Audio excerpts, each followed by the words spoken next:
we'll start the next start. All right. The button has been pressed. The light has turned green. We are all set and ready to go for another Super Rainbow Sundays here on Sound Gauntlet Gaming. So we continue our playthrough of Fantasy Maiden Wars. We're getting off to a little bit of a late start, but we had some administrative stuff to do in the game since we're sort of at the start of a new arc here. It resets all our characters and everything, so we had to go do all that setup. I'm, as always, Bograt. I'm the Krampus. I'm Shiv. I'm Hunter Green. And I'm Vincent. And yeah, we just had a shit ton of points to spend and also skills. Click back in the game. Oh, yeah. No, I refuse. I sit on this screen for an hour. I mean, we can talk for an hour about... We can't talk for an hour about Toho. Yes. I prefer to have the game to generate topics. All right, now here's the crawl. Yes, this is effectively the start of the fourth game. You should know if you watched the last one, we spent an hour and a half after done the mission talking to random shit. Yes. I think I need to watch that VOD. Yeah, there's a lot of story following that final scenario for Game 3. Yeah. It's all More so even than the first two games. Yeah, it's closing all the stuff in that game and also the like Setting up the entirety of this game, basically. Mm. Yeah, because that game directly leads into this game, actually. Because the final scenario is a unique scenario, per se. It does. Yeah, they basically started setting up the actual meta plot Yeah. for the original stuff. that they sort of very minorly backported into the first two games when they did the remasters or the remakes. Yeah. But even then, there's not a whole lot of it. Yeah. And Mostly it shows up in games 3 and 4 because games 3 and 4 even from the initial games were designed to involve the meta plot. yeah. But enough about that. We're going to tangent off into Scarlet Weather Rhapsody first. So Yeah, you know. a very, very, very abbreviated Scarlet Weather Rhapsody. So the thing about it is being the first fighter where every single character's scenario is actually canon. It's that's a lot of plot. There's a lot. There's so much. Should be clarified, the fighting games are the only Toho games I've ever actually played. Yeah. Technically, I played PC 98-1. Me too. Mostly I've played... Because I really felt like, I'm going to get into these Toho games. I should start from the beginning. And Jesus, don't do that to yourself. No. Especially since PC 98-1 isn't even a... No. It's not a Danmaku game. It's Arkanoid. Yeah, basically. I like Arkanoid. But don't. Okay. It's bad Arkanoid. Oh. It's bad Arkanoid on a... What would be the equivalent system? Something... Not... Like a 386. Yeah. Yeah, something like that, yeah. So my first computer. It runs about what you'd expect Arkanoid to run on a 386. Yeah. Without turbo.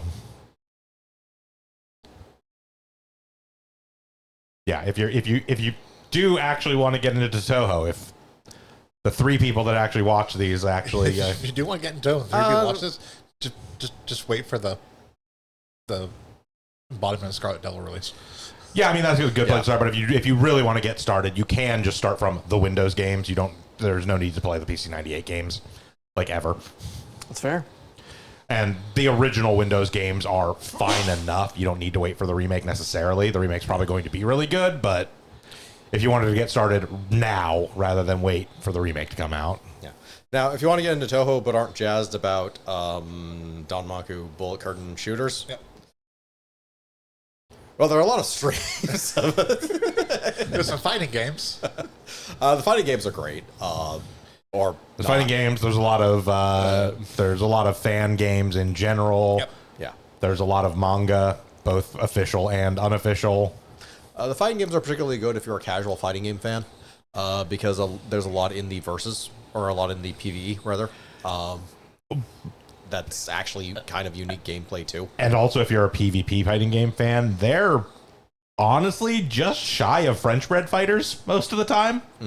French bread fighters. Melty Blood, Under Night. It's a French Red is the company that makes those. Oh, okay. They are actually remarkably technical fighters for being Toho fan games. Yeah.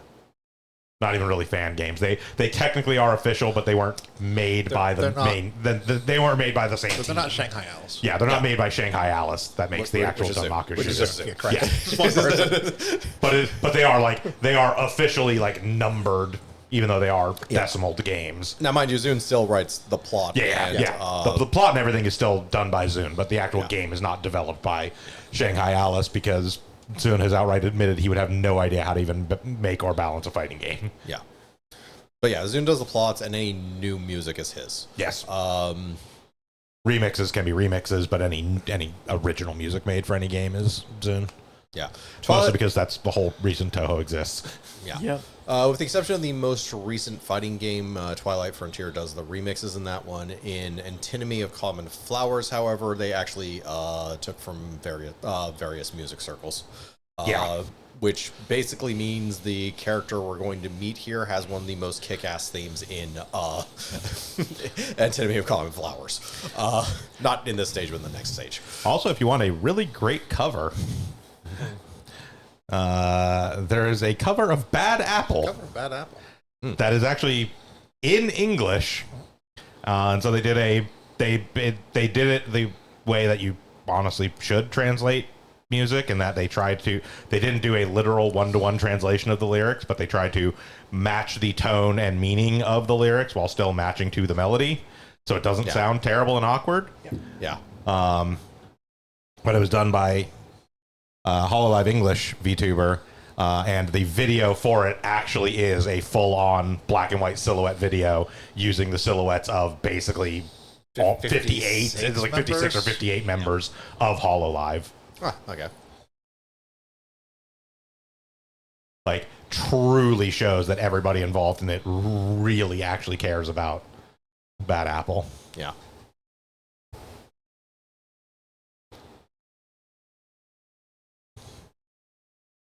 Also reveals that there are a handful of members of Hololive that have extremely similar silhouettes. I'm sitting there trying to identify. I was like, oh, that's Ayame. And then like 4 later, I was like, no, wait, that's Ayame.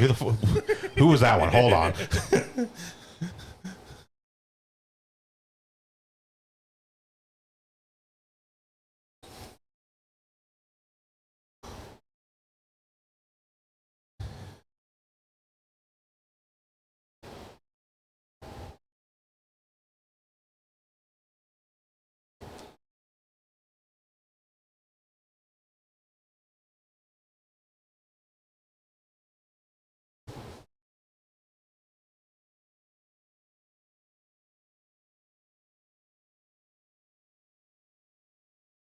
Over here. Okay.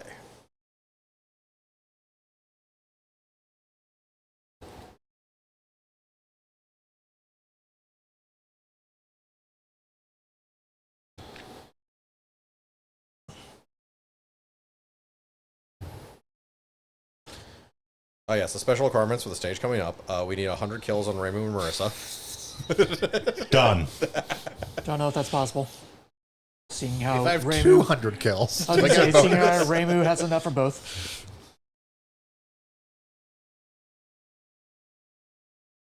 Other things to sort of tangentially talk about, sort of loosely related to everything going on here.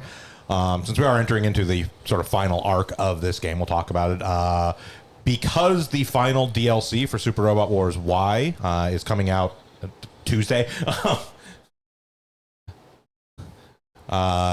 we will be going directly into Super Robot Wars Y after we're done with Fantasy Maiden Wars. I mean, granted, we still got a while left on this, probably another month and a half to 2 months, thereabouts.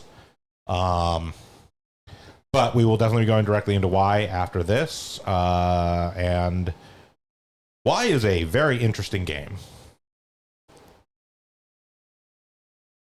It had a lot to live up to being the follow-up to 30, which was not only a wild departure for the Super Robot Wars series, and if you want to kind of know more about that, we have the whole series of us playing through that up on our YouTube channel.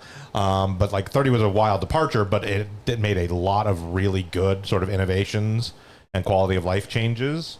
And so Y had big shoes to fill, and I think mostly did it. It did a good job of being. It did a really good job of going back more toward a traditional Super Robot Wars game while still keeping a lot of the really good changes from 30 style. Yeah. We'll get more into it, obviously, when we're actually playing why. But,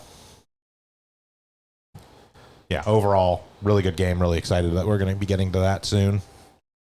And they also announced a remaster of Z2. Yes, Zeta 2, because it won the fan vote, because it is, like, to anyone who's aware of the series, it is not even remotely shocking that Zeta 2 won the fan vote.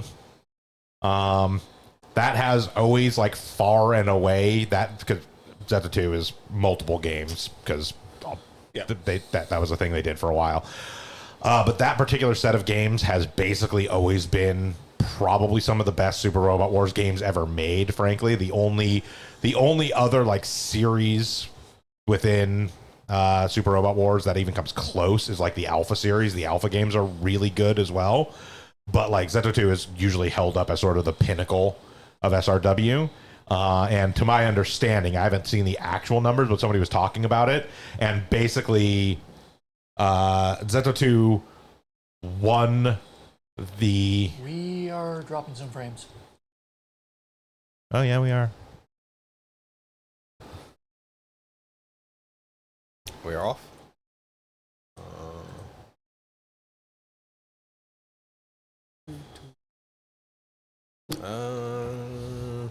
Is it stable now? No, it's still in red. There it goes. Back to green. We'll hold for a second. All right.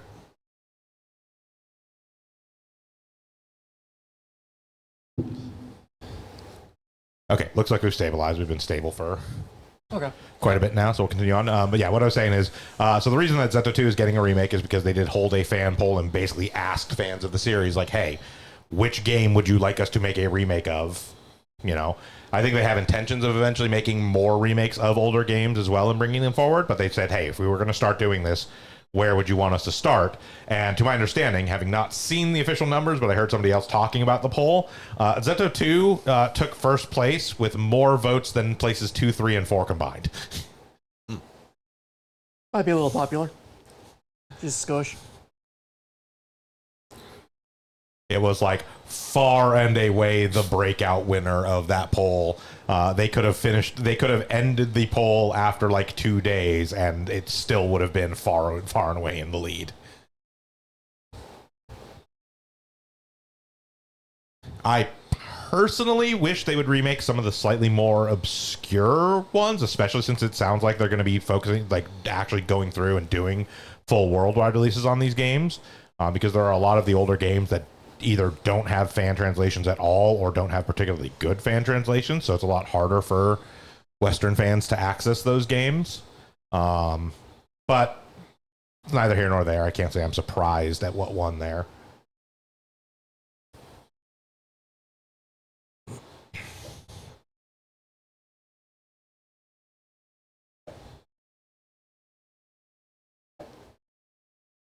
Okay.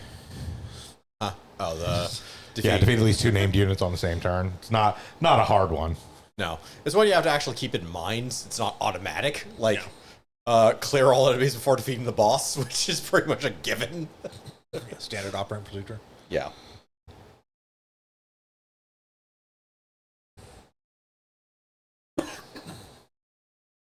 Also, the only character I actually have to talk about is Ikunaga here.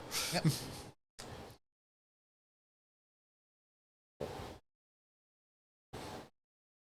And yes, Zeta 2 is technically the 3rd game in the Zeta series, because there is also a Zeta Special Disc, which has like additional scenario stuff.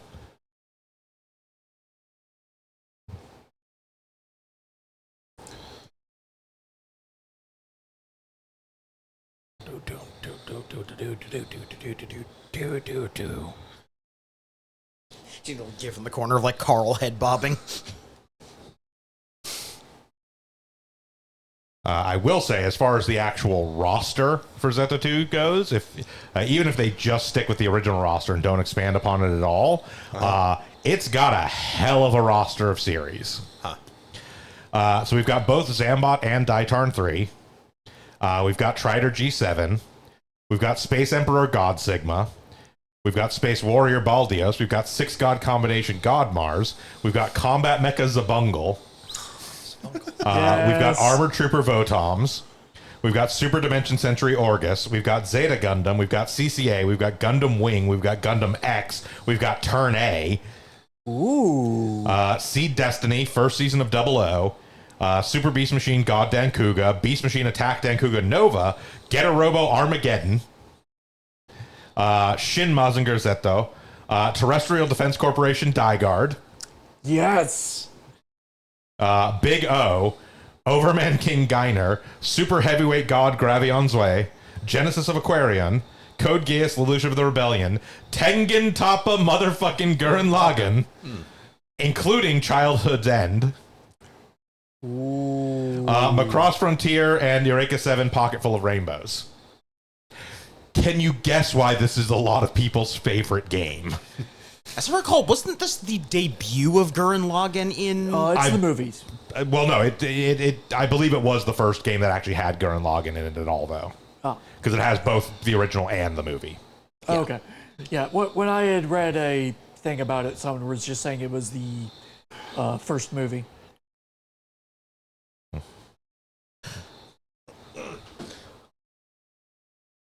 Let me check. I gotta go down to the actual list to see. I know it is the premiere of Dygard in SRW. Which is a great series. I love Dygard. Yeah, no, it is absolutely. It is the premiere of Gurren Lagann in SRW. Yeah.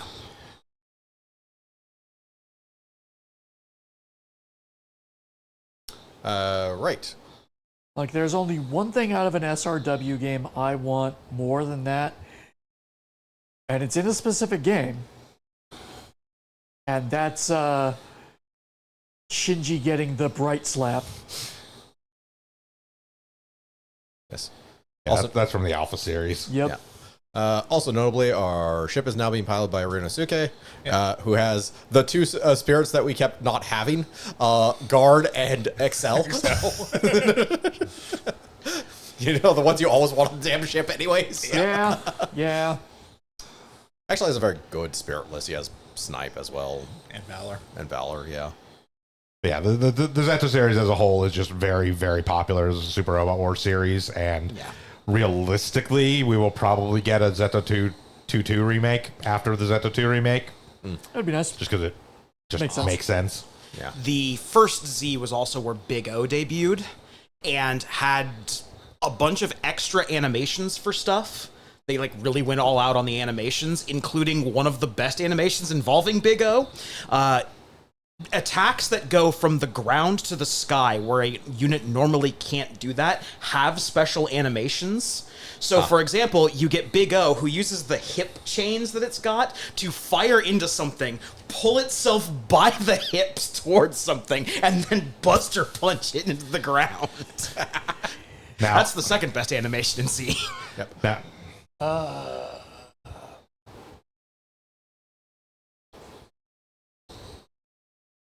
Frames again? This is probably Twitch on my end. yeah, because we're green on OBS. Yeah, that was just Okay. Twitch. Okay. Now, I do have a somewhat vested interest in them bringing 2-2 over or doing a remake of 2-2 as well, because 2-2 has most of the same like series and stuff in it. Yeah. Also has Messenger of the Sun Tetsujin 28. Okay. It has all of 00 rather than just first season. It has more Dankuga stuff. It has. It also has The Lights in the Sky Are Stars. Yes. And most importantly to me, and frankly probably Krampus as well, it has Macross 7.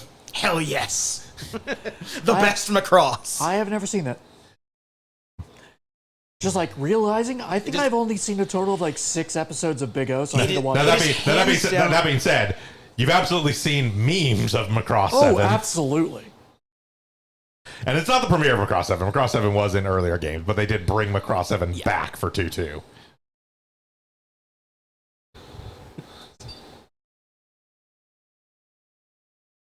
Yeah, no, with the recent announcement from Discotech, I realized like there's only, I think, 6 episodes of Big O I've ever actually seen. Yeah. Also, to explain the original costumes that we've unlocked for Reimu and Marissa, it's basically it's the same old attacks basically, but they now have a map attack attached to them. Yeah. Nice. Yeah, they have map attack. Notably, we cannot do the Shrine Maiden combination in this one. Ah. It is not an option for this costume. Yeah. Okay, that's not exactly true. Switch. We can't do it on Reimu.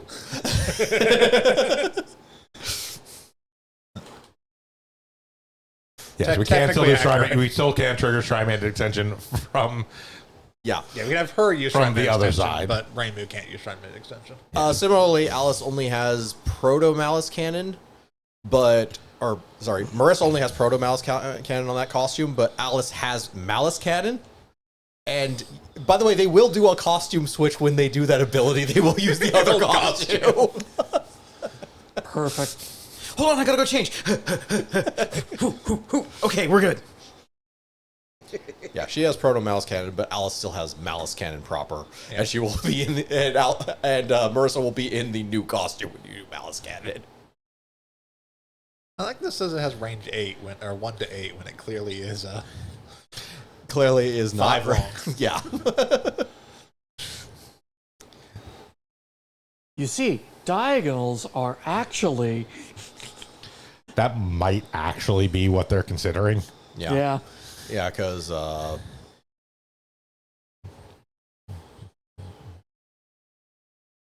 movement. Yeah, I think it is. Yeah, because movement is purely orthogonal. And, Yeah, so and they may actually be counting it that way for the range on the actual cannon blast. Yeah.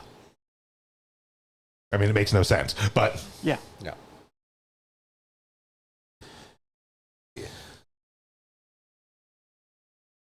Yeah, because squares, being superior to hexes, have 4 or 8 directions of movement. yeah, just in general, overall, I am just excited about us getting more Super Robot Wars games. Oh, yeah. Getting official Yeah. worldwide releases.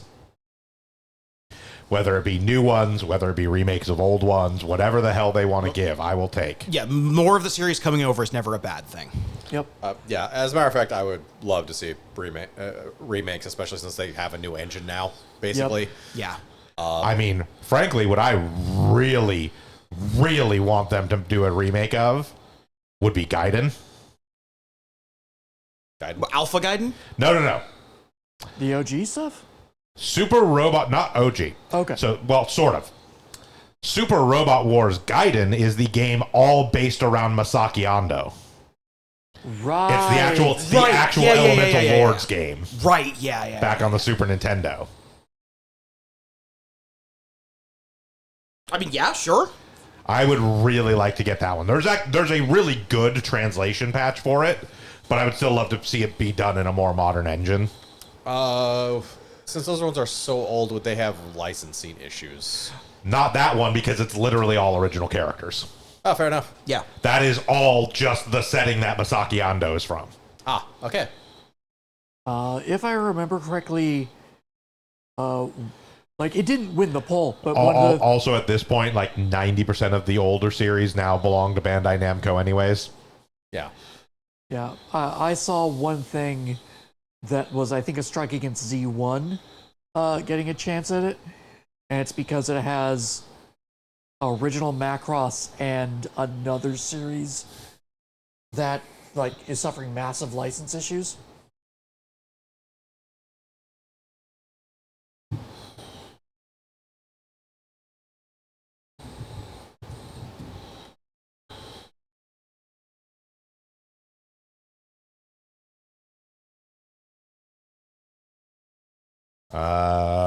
Zeto does not have Macross in it at all.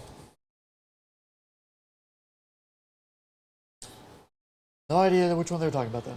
Yeah, the series list for Zeto 1 is Overman King Geiner, Big O, Daitarn 3, Zambot 3, Zabungle, Zeta Gundam, CCA, Gundam X, Turn A, Seed Destiny, Mazinger Zeto, Great Mazinger, UFO Robot Grendizer, Getter Robo G, Space Emperor God Sigma, Genesis of Aquarion, Eureka 7, Super Dimension Century Orgus, Space Warrior Baldios, Super Heavy God Gravion, and Super Heavy God Gravion's Y.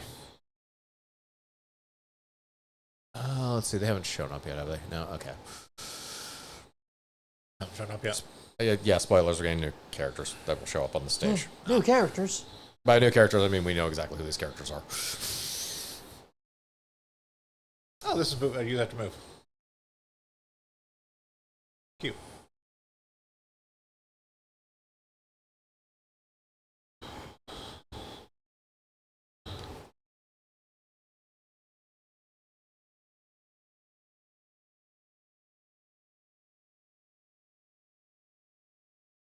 Right, on. Okay, Iku, so I might as well explain the disco fish. I know you're not making that up, but it's still weird. What? The disco fish. Yes. Ah. I think you'll... The entire explanation of the disco part will probably come in the spell animation we're about to see, actually. Oh, Alpha was the thing. OG Macross and Giant Robo. Yes. Alpha has issues, but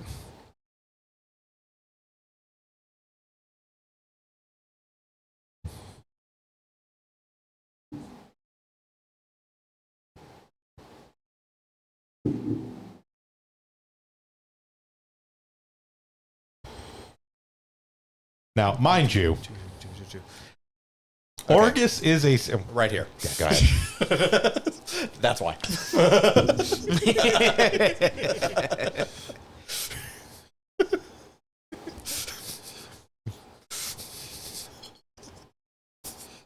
That is our pose for every spell card.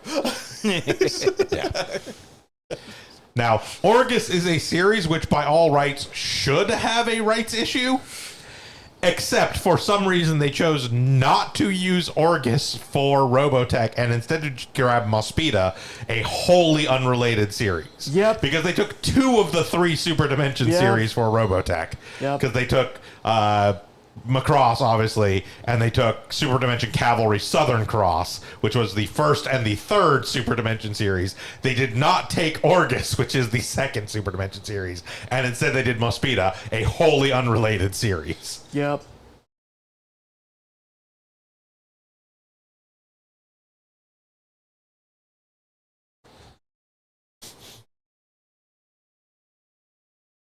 But because of that, they do dodge any rights issues dealing with Orgus, and also, actually, of all things, Harmony Gold is less of a pain in the ass about that now. Yes.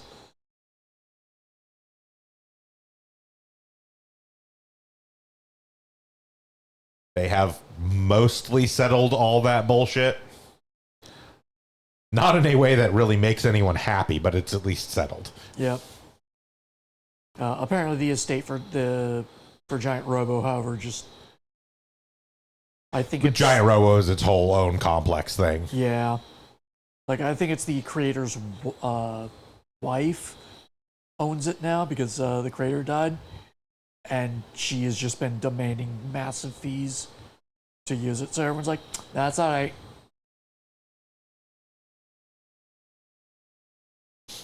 Yeah, Iku is an Orphish yokai. She's the messenger of the Dragon Palace. No, I'm not going to elaborate on this. Shinji. That is a babe magnet. Cool. Do I get a watch? No. This isn't Giant Robo.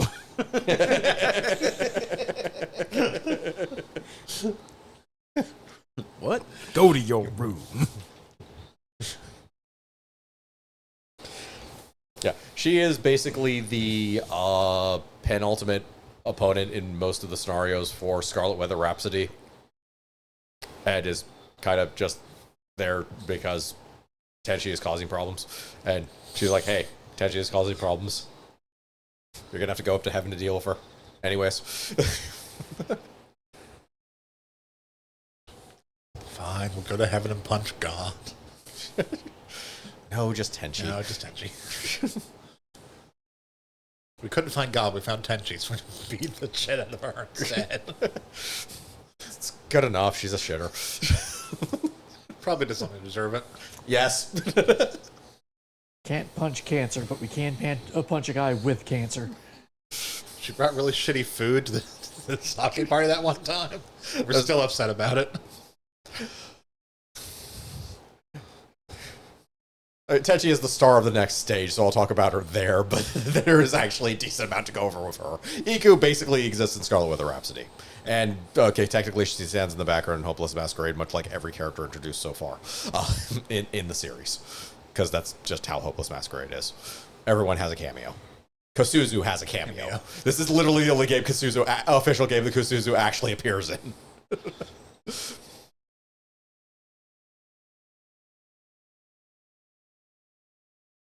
I didn't need another set of characters, but sure, why not? Yep. Oh, fuck. She probably doesn't have the power for it anyways. So they do have new attacks. Okay. Yugi does not. Parsi, however, does. Shrine Visit in the Dead of Night attack. And Kasume and Yamame actually have a combination attack. Okay. So if we want the animations to see the animations for them, because I doubt we're using most or all of them. I mean, Parsi's really good, but Parsi's really good. Yugi is fairly worth using in the sense that a shit ton of characters are really worth using, and these two basically exist. I don't think we have enough power on them to. No, we're not yet have enough for the. Okay, so kill 8 more things. Or, yeah, kill 8 more things and we can do it. I don't know if there's 8. There's probably 8 more things on the map to kill.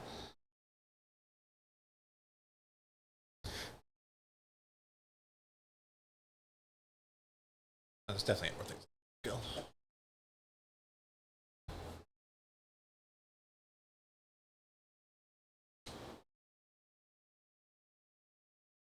Oh, it's the power of being a turret. Yep. Ah. Can't move because of the area we're in.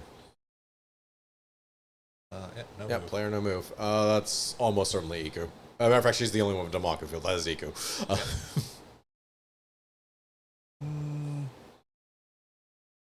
Are you sure? It looked like there's a second Don Maku field there. No. So There's multiple effects from the there's Danmaku multiple field. effects. Oh, okay, Yeah, okay. yeah, that's how they differentiate multiple But there's effects only in one the thing Damaku with field. Danmaku, which is the D. Yeah. Actually, wait. Cover over? Oh no! no. The D is hidden It's on. hidden behind her Yeah. her veil. Oh yes, yeah, so Cherno is doing the accuracy. No, it's Cyrano that's doing the movement because Suika isn't actually in Iku's that's true. Damaku field. Yeah.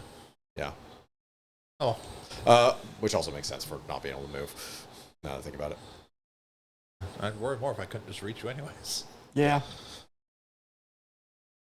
Yeah, I mean, Suika just has good range. Okay, one of you hit, please. Thank you. Yeah.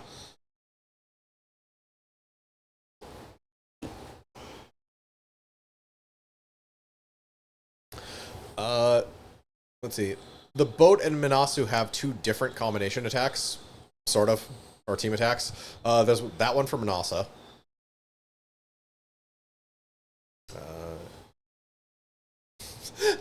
Full argument of you. Also notable, we also have Ichirin, and Ichirin actually has the subpilot of Unzon. Oh fuck, I haven't talked about either of these two, have I? No. They've been on the boat and we were hasn't like, been a thing. yeah. Ichirin's been Yeah. purely a subpilot so far. Yeah.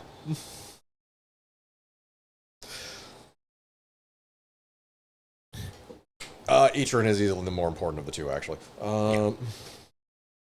Mostly because she just appears in more games. Yeah, like they've both been around because they show up in cutscenes and stuff, but Yeah. I have terrible news. That's referencing it got me curious and led me down a little bit of a rabbit hole. I was able to find a copy of Nescaflowne.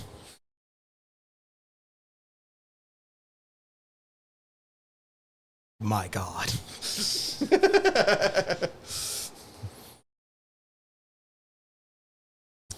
I don't know what that name means, but I don't like it. So Studio Sokode, the same people that made Evangelion Redeath, made a few other fan parodies that were very popular in the late 2000s. Yeah. But the one of the kind of primary 3 from them that is actually extremely hard to find is called Nescaflowne. Obviously, Escaflowne. Yes. The two that are very common to find are Evangelion Redeath and Fanboy Bebop. Okay. Nescaflowne is very difficult to find, and if I'm being perfectly honest, for good fucking reason. But Okay, so anyways, Minatsu Murasa. She's the phantom of a young girl who drowned and then became a ship seeking yokai. And is also the captain of our ship. And yes, yes, the bucket. Might need bucket power. Yeah.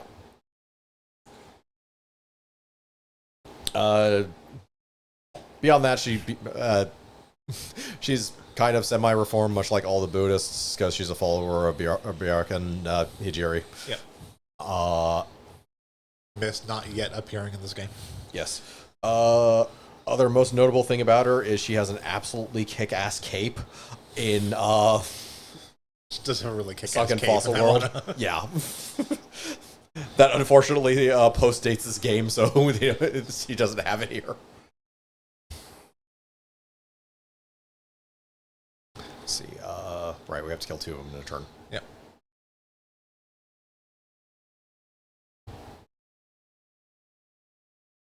That's most of that one. Yep.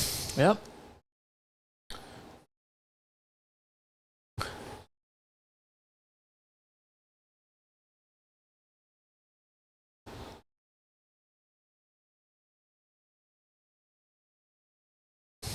Thankfully, we don't have to deal with their spell cards. It's true. You should be able to transform. Yeah.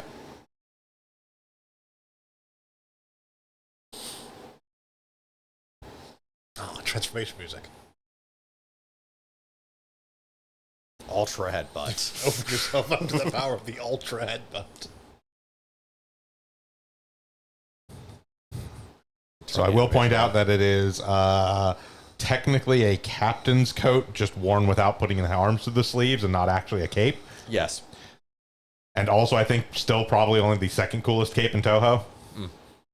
There are local capes in Toho, I will say that. Toyosada Mimi's cape. Yes. Yeah. Fucking rules. Yes, it does. I mean, Toyosada Mimi's whole fucking outfit is great.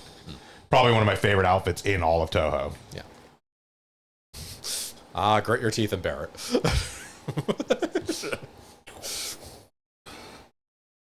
Balls. And amusingly, while I haven't played much Toho or engaged with much Toho media, the main reason I know Toyosada Mimi no Miko's whole thing is because there was a really good Slay the Spire mod for her. Yeah, I can see that.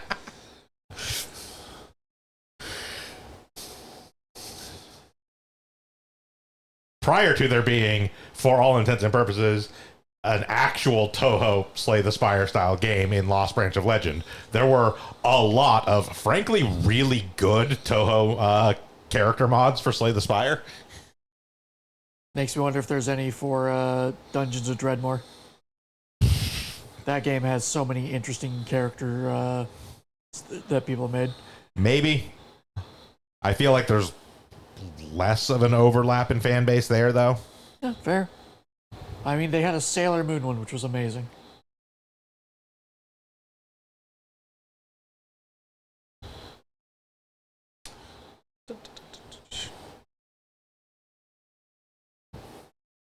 All right, Ichiran and Inzon. Jesus!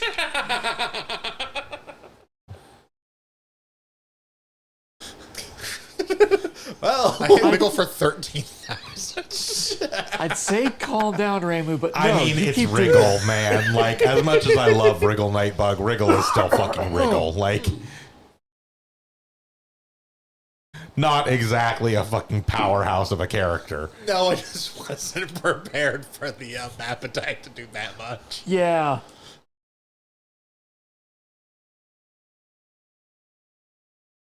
Anyways, Ichiran and Unzan? all right, so Unzon himself is a Niudo, which the Japanese term for, okay, there's a few things here. Entering the road, a monk. a bald-headed person like a Buddhist monk, or a yokai that has a bald head or a Buddhist monk shape. As you can see, he's kind of like a smoke-based thing. Ichiran is actually a unique yokai. She is classified as a Nyoto user. It's kind of akin to actually being a magician. Effectively, Unzan is the type of yokai that would make people look up and then cut off their neck. Ichiran, as a human, actually reacted to him by distracting him and just kind of tamed him. Eventually, her interaction with yokai made her into a yokai herself. It's more or less something close to being a magician, actually. Just a very, very, very specific type of magician. Not unlike how Alice's magic mainly revolves around manipulating dolls. She's not actually classified as a magician, but it's akin to it, basically. But yeah, basically all of her moves involve Unzan. Yeah. Which makes her a very interesting and amusing fighter.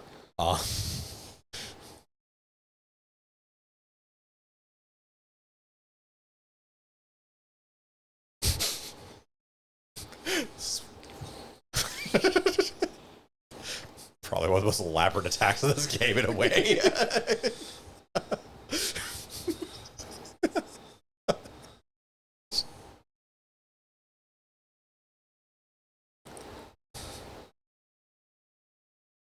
Parsi of issues. Parsi is issues incarnate. Marcy, have you considered therapy? She's jealous of those in therapy. Yes, yeah, of course she They can is. fix their problem. People who've collected every issue of National Geographic in their attic don't have as many issues as Parsi. Her power is literally jealousy. Yeah. I forget what this ability is. It like pulled something to you? Yes. Yeah, she can literally pull someone to her over a rather large area. Yamame is actually an interesting support character. Kitsune is a tank. Unsurprisingly, she's a bucket. What do you want? I'm not gonna lie, I imagine her moving around kind of like Spider-Man. She just tosses the rope somewhere, latches on, and then swings. I'm running their pretty asses down the field so I can see their combo attack. Because everything on top is dead. Yeah. The only thing left on this map is Eco. Right, so everyone move up so Biku follows. Yeah, right. Thankfully, with Cyrano doing the freezing, so... Ah, running away, are you? Yeah, totally. And Sano thought it was a good idea to attack Rayma.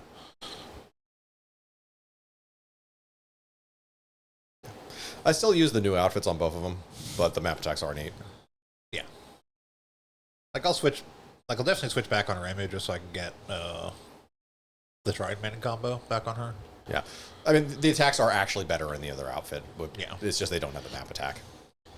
Although that move after using Rayma map attack is Yeah. solid. It is a solid map attack. Now, I will say this much, in all fairness. Oh. We frequently comment about how stupid a decision it is for various enemies and NPCs to attack certain people. Uh-huh. This is 100% in character for Cherno, the Yeah. dumbest motherfucker on the planet. In fairness, we are also playing by the spell card rules, and if there's anyone you want to attack while playing by the spell card rules, it's probably Reimu. Yeah. As she's unlikely to kill you, actually. Yeah, she does claim to be the strongest fairy, not the smartest fairy. Yes. She's Even though almost... she teaches a great math class. Yes.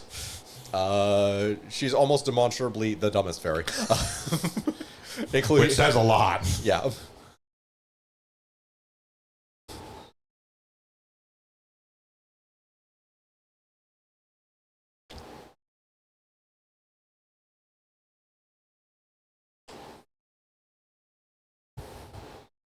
Okay, we should be able to just do Cam Bucket. Counterattack.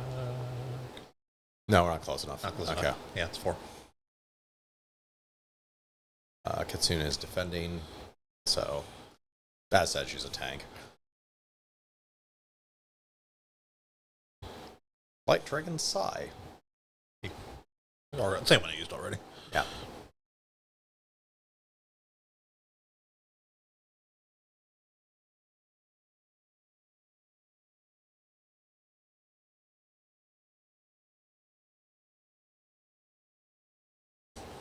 Give me the cannon.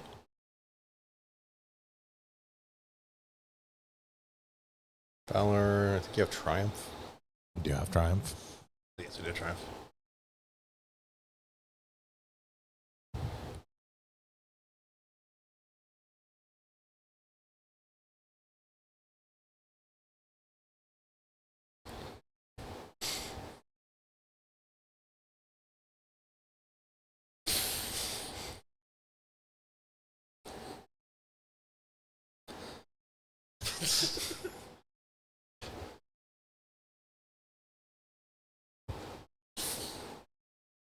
Aha.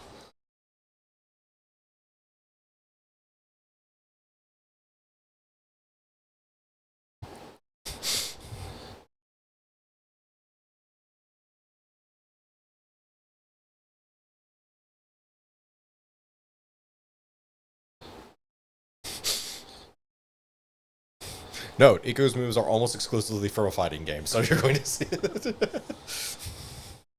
This kind of falls under the same principle as Suika as well, because her moves are almost exclusively from fighting game. A lot of them are duplicating the ones from the fighting game. Yeah. She technically has a spell card and double spoiler, I think.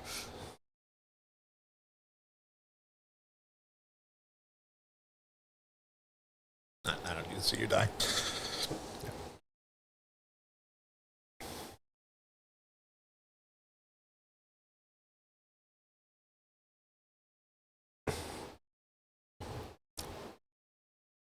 Okay. By the way, because it's incredibly condensed, because there's 15 playable characters and all of them have their own plot, and also because they have other stuff to get onto. The inciting incident here is not the inciting incident for Scarlet Witch Rhapsody, which is a bunch of different weather patterns happen around various people and places, basically throughout Gensokyo, including an earthquake that destroys a shrine. Somebody is behind this all. Could be anyone.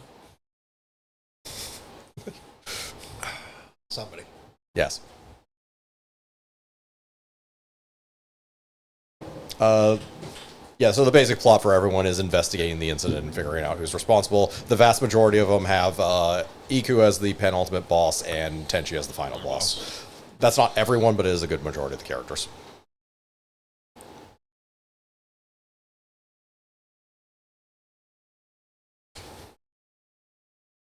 And a related note, if you play through every scenario, you get very good at dealing with Iku and Tenchi's spell cards because they're the most common ones. Unlike in Hopeless Masquerade, where you just curse out Mimizo every fucking time you get to her final spell card. Because it's goddamn annoying.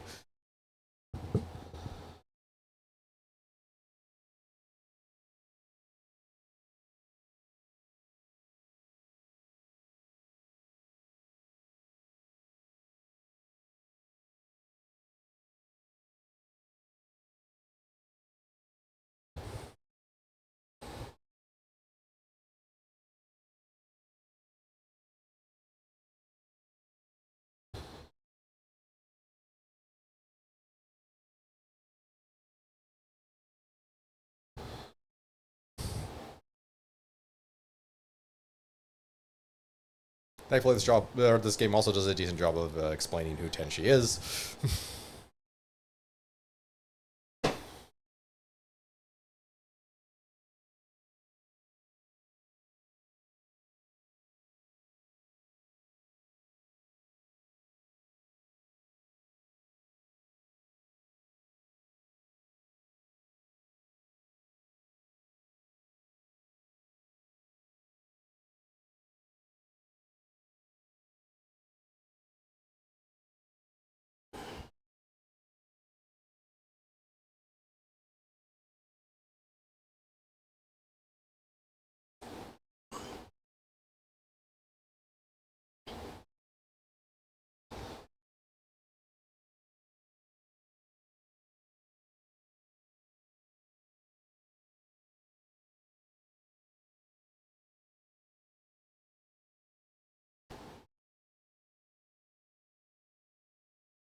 Yeah, having the office worker is roughly correct when it comes to Miku. Remember, it's safe to assume Yukari is eavesdropping at all times. Yes. Not just right now. She has a mic on you.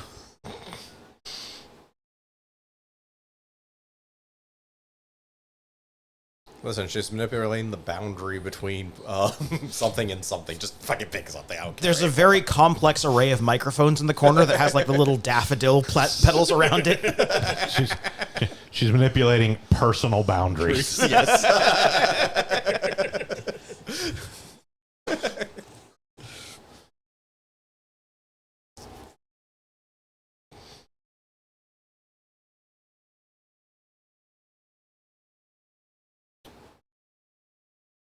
But look, if she likes crowds, it's not like we have a person in our party right now who could make a crowd whenever they wanted.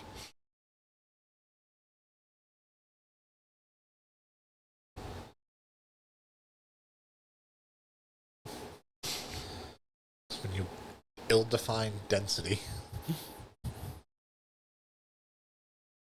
Some units have joined the army. Yeah, the word sub is doing some heavy lifting here. So go into formation. One or two units has joined the army. Right, now to rebuild our entire party. Yeah, so now that we have all of the characters from the previous arcs. Cue the Smash Brothers music. Everyone is here.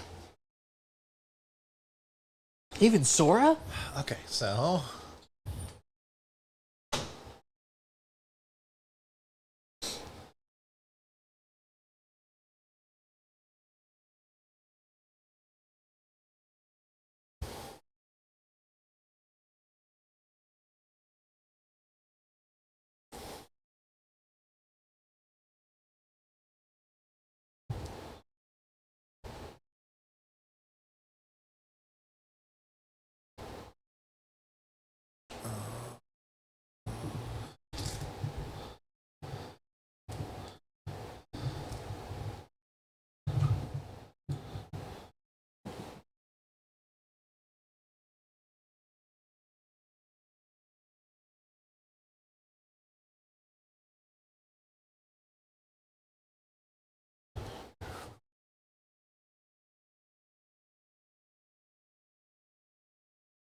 Stop giving us characters.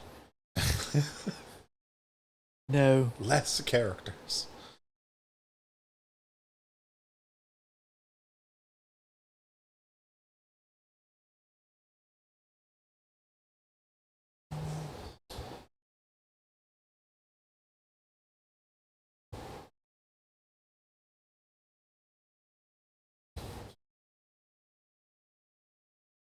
Yeah, as long as we're here.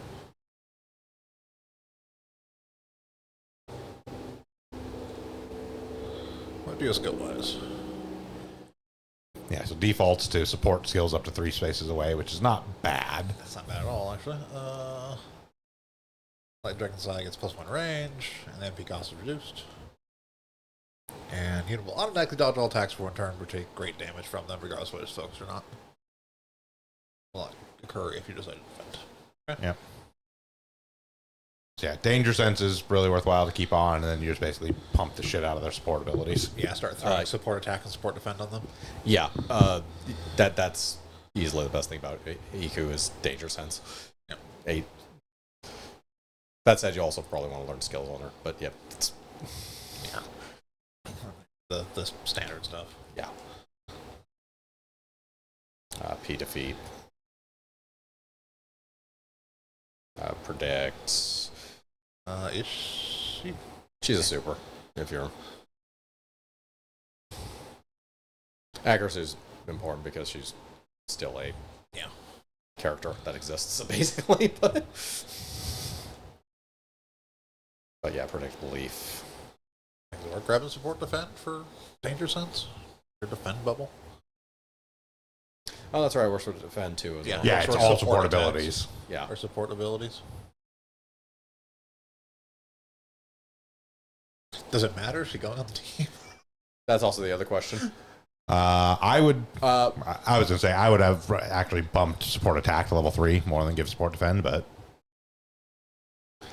Either way, I don't think it really matters. Iku is probably not going on the team. Well, it's like, everyone will get if you. Iku is going on the team, then we have We do have the one that adds one to support, attack, and defend as well. Yeah. It's the yeah. bullet branch of Ori. Yep. I will say that everyone will get at least 3 uses.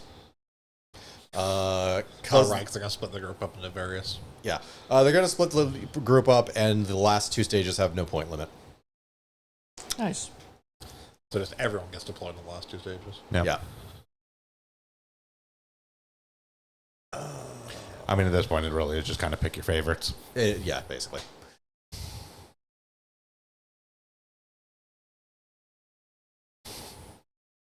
We are, frankly, past the point where the game actually presents any sort of significant challenge. Like, basically keep a core roster of good characters, and then I don't fucking know. Realistically, Reimu could probably solo the rest of this game. Mostly, yes.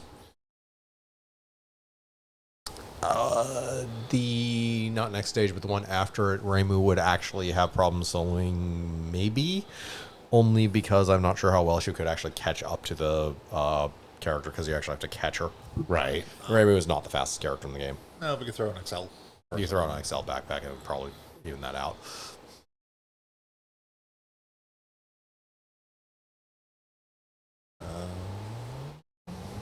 Here, have a backpack. There's no unequipped 1 cost, right? The only one She cost is the only 1 cost. Yeah, Akio. Okay. Technically, there's another 1 cost, but it doesn't count because we can't deploy her as a 1 cost. And then you can be a backpack.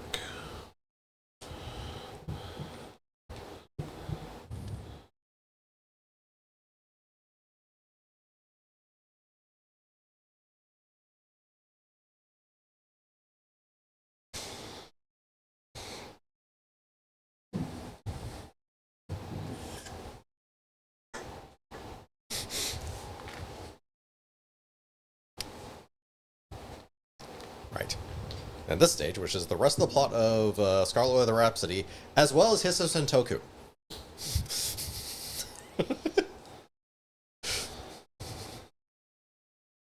The expansion for Scarlet Weather Rhapsody, basically. Yeah. Hisso Sentoku has no new characters. It just introduces more characters into the fighting game, and each of them have their own scenario, which have nothing to do with Tenchi either. They do, however, deal with the catfish, but the catfish doesn't appear here, so I'm not going to give a fuck about it.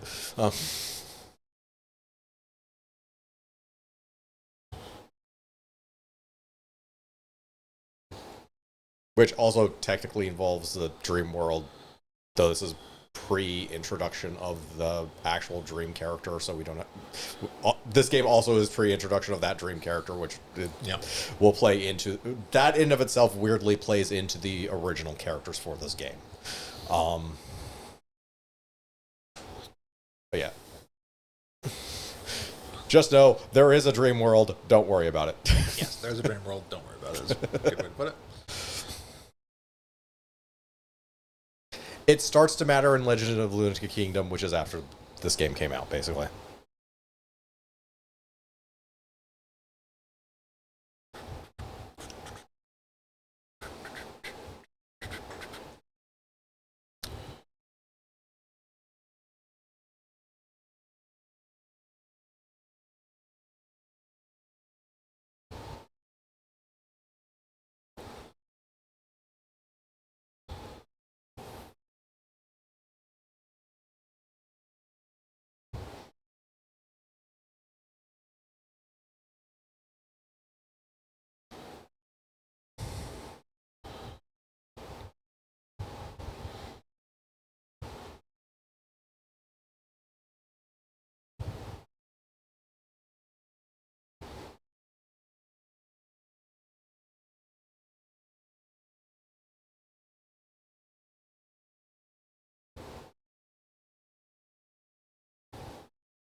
It's a stream.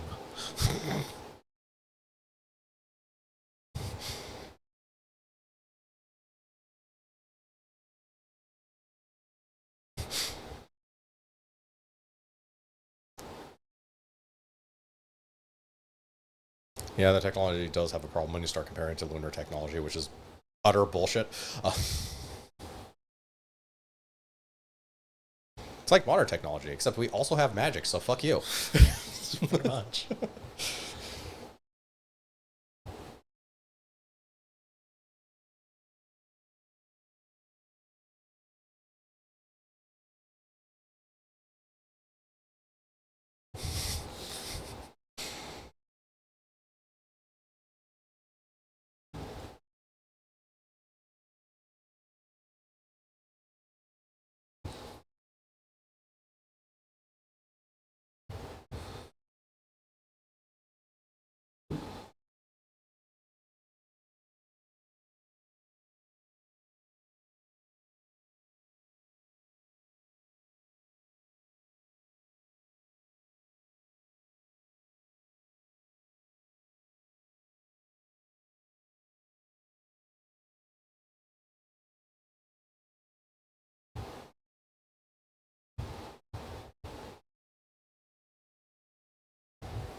Bazaar grounds.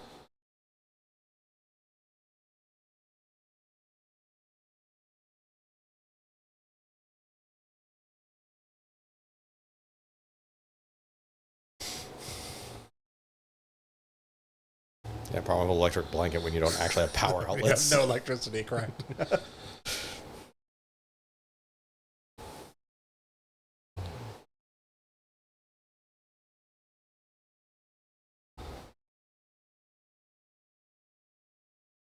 In fairness, the Moria Shrine was working on that. They were working on making a fusion reactor.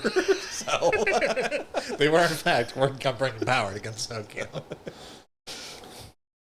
They were working on a fusion reactor. There was that hydroelectric dam that was being worked on for a while.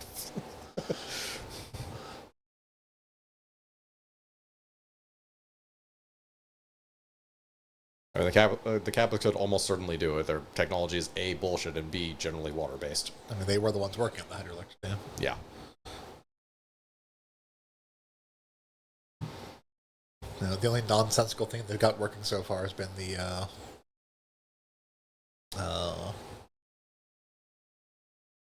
sky cart thing. The gondola the lift. gondola. Yeah. Yeah, that uniquely actually just happens in the manga. Was it in Wild and Horn Tournament? Yeah, it's in Wild Hermit. Yeah. But yeah, that is not talked about in any of the games, but is absolutely canon because it's in the manga. Yeah. But yeah, the Kappa basically build a gondola that goes up to the Moria Shrine, so people can actually visit the Moria Shrine without having to trek Yokai Mountain. Yeah, walk up Yokai Mountain, so they can go to the actual shrine instead of the branch shrine. Yeah.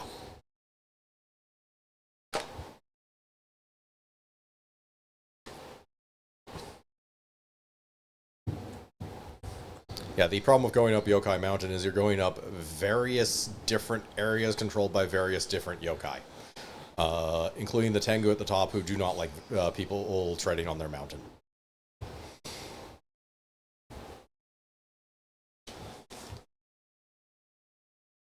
And they're the least of your problems because the ones down below are actually various degrees of problems themselves. Yeah.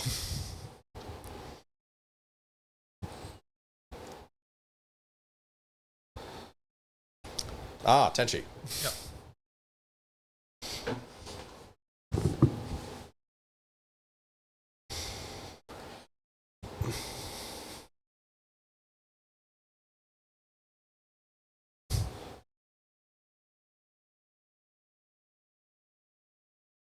There's like 2 humans here.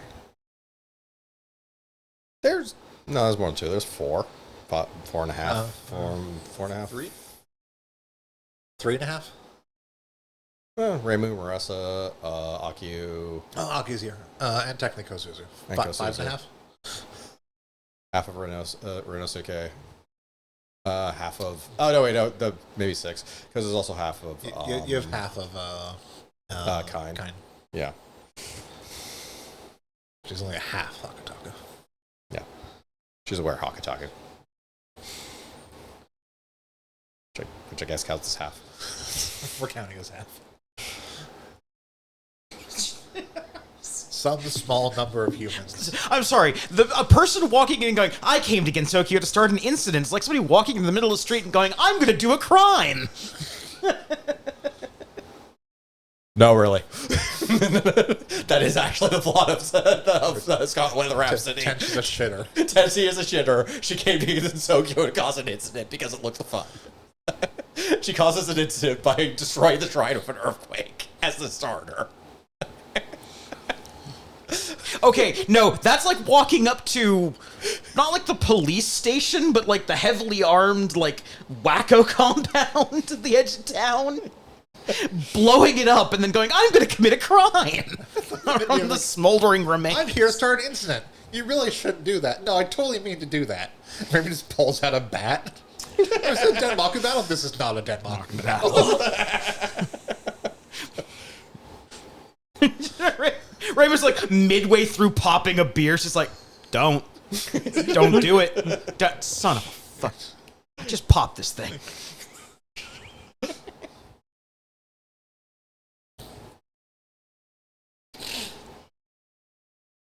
Yeah, unlike in Scarlet Weather Rhapsody, she doesn't actually do anything other than say, I'm here to cause an incident, so that probably helps a bit. To be fair, I don't think Reimu needs an excuse other than someone said they're going to start an incident. No, she doesn't.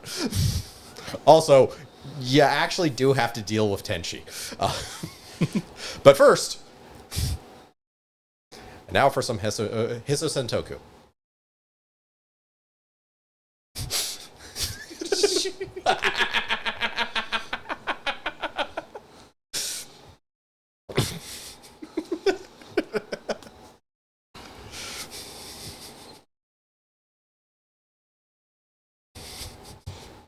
That's just Mossiger with extra steps.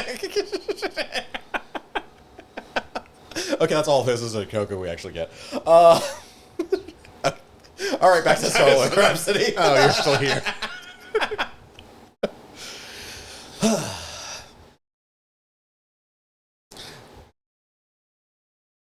And we get a remix of Catastrophe at Balvragara, Wonderful Heaven, which Oh, has sure. the problem. Has the problem. So a better remix just exists. Oh, okay. It's one of those Daryl, the better Daryl. Yeah. instances. So there's a classical instrument jazz band style thing called Tokyo Active Needs that does a lot of remixes of Toho music. Okay. They did a really good jazz theme for Wonderful Heaven to the point where it actually got used in Anatomy of Common Flowers. Oh, okay. So every time I hear this, I'm reminded of the better song. So there's that issue. I can see why that'd be an issue. Yeah.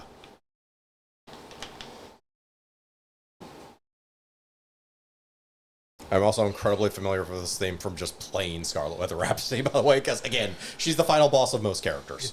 You know you're in trouble when even Teiwi's like, you done fucked up. Yeah.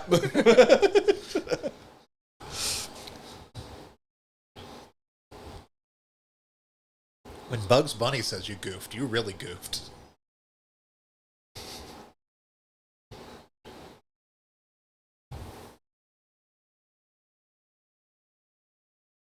So yeah, I think the first thing that happens in Scarlet Weather Rhapsody is Reimu's plot, to where she investigates the incident, eventually finds Tenchi at the top of the world, or whatever. I think top of Yokai Mountain or something, or it might actually be just the gate, somewhere around there. Max height value for the map. Got it. Yep, backside value for the map. Up, basically.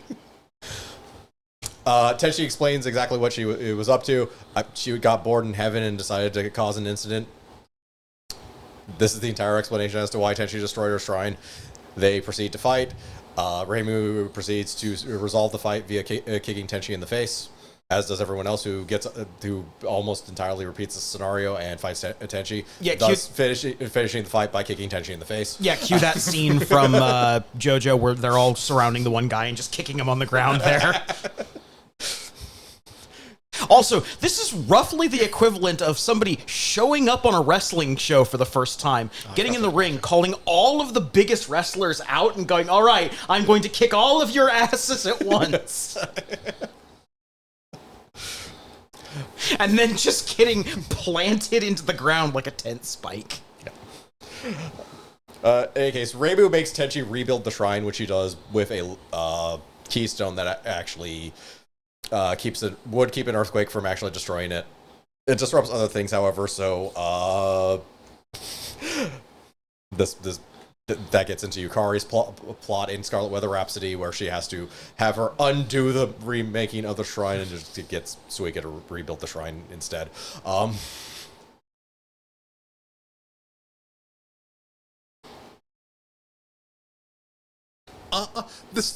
We didn't bring Marasa on the perfect mission for Marasa? I'm actually surprised. Those are literally enemies in the water. That was your choice. I would have brought Marasa. I brought Ishirin because I just like using Ishirin. But A boat could have been anything. It could even be a boat. You know how much we want one of those. Or just stupid water ability. A map that actually has water. the next stage is also on this map. Because I haven't been paying 100% attention, just to try and throw this game a bone, is there anybody who gives, like, you are in water the same way that, like, Rumia gives you are in night? Two characters care about water. Okay. Well, I mean, not cares about water, but, like, gives the property you are considered to be in water. No. Okay. There you go. I tried game. I can't help you. Night is also very weird because it's a terrain. It's a super terrain type because you can be both in water and night, essentially. Yeah. The fucking audio. Oh, they actually hit her. Yeah.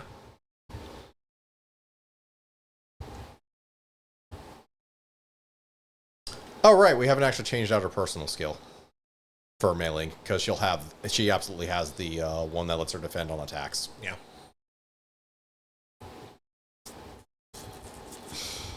But yeah. As the game, I believe, actually explained between scenarios, Tenchi is a Celestial, except she's a very weird... Okay, so you can become a Celestial by being an enlightened or enlightened person. Basically, a Celestial is just someone who ascends to heaven after death. Yeah. So there's a couple ways of getting there. There's like being a Taoist hermit outright, eventually through... Yeah, the way the game described it is most of the Celestials got there because they got rid of all their worldly desires. They reached Nirvana. Yeah, basically reaching Nirvana. And thus, it's weird that someone in heaven was Okay. bored because that implies that they have desire for something else. Yeah. The other ways of getting there are being the followers of somebody who reached Nirvana, and those people tend to be fairly righteous as well. So the third way, and the way Tenchi got there, is by being the child of the people who were devoted to the person who got to Nirvana. She is a Celestial via nepotism. Got it. And thus does not have the usual temperament of a Celestial, who are generally just content with life and don't care about the goings-on of the world below.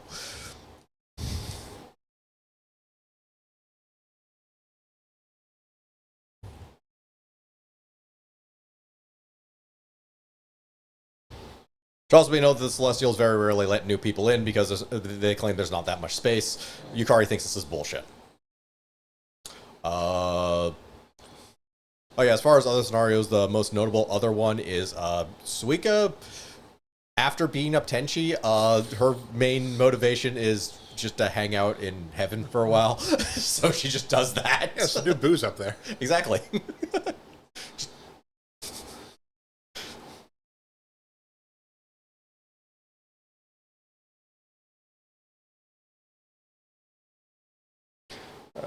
Suika goes to heaven to hang out for a while. Who's going to tell her no? Yeah. Other most notable thing, because of the art style of Scarlet Weather Rhapsody, no one could actually tell which of the, well, basically the three body types of Toho that Tenchi was initially, because you basically have the small child, the effectively teenager, and the full-on adult.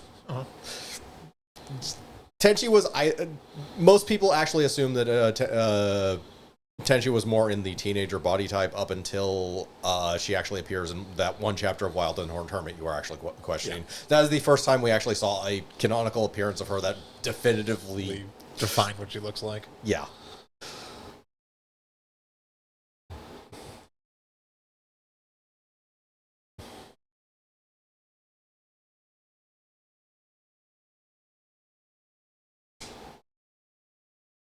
But yeah, you will see a lot of fan art that does have her drawn quite differently than Wild and Horned Hermit because it predates that chapter effectively. Yeah.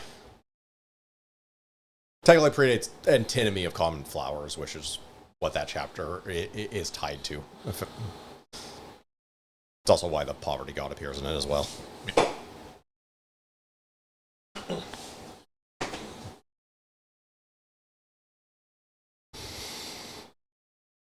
I will say that Mystia will be extremely useful in the next stage, by the way.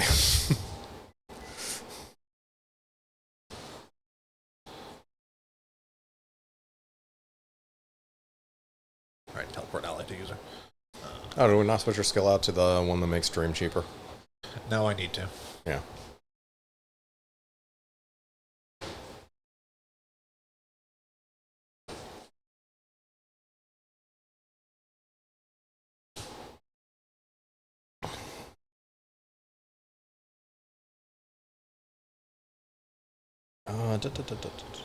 You need to die.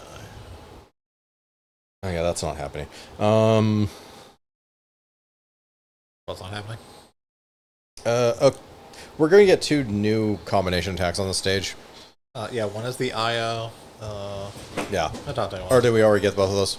We got that one, but obviously we can't use it because they're not in the team. Yeah. And we're definitely not going to be able to use the other one. Oh. Because it requires 5 characters, and I don't think we've deployed all of them. What is the other one? Oh no, sorry, 4 characters. It's the 9-ball special. Ah, okay. But it involves Cyrano, Rumia, Wriggle, and Mystia.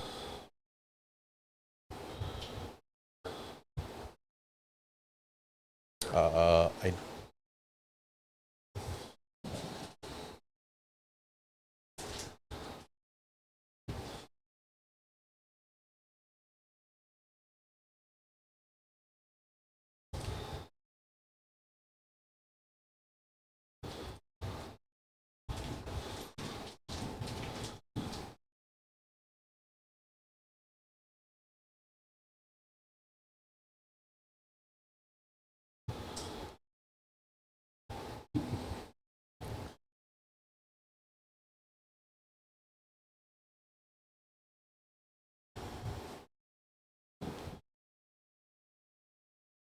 Yeah, as far as double spoiler, we'll have an opportunity to see it during the 3-way split, basically.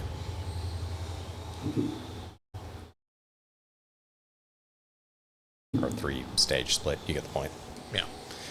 We don't actually choose a path, the characters are split in 3.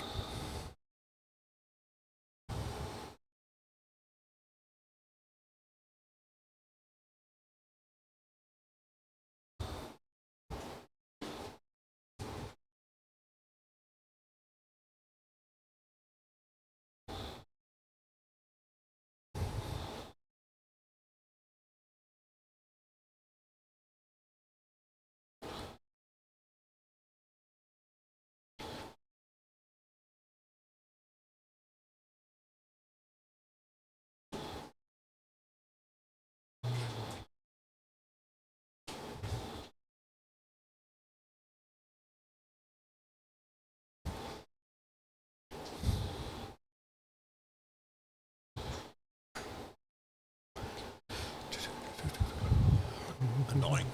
Huh. this stupid thing. Oh. Yeah, the ridiculously large square that is up. -3 movement. Yeah. Effectively the tripwire.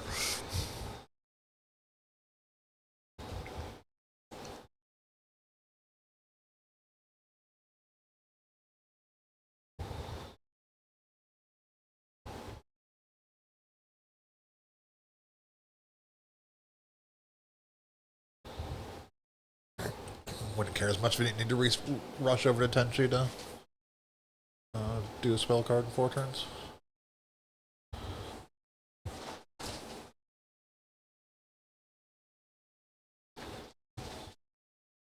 I don't think Tenchi even moves at you.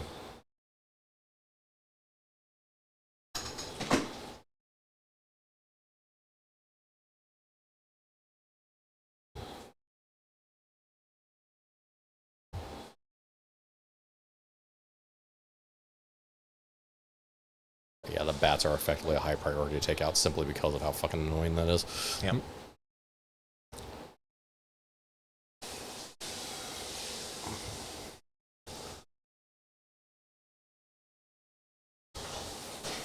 This is turn 1? It's turn 2. Turn 2. Oof. Yeah.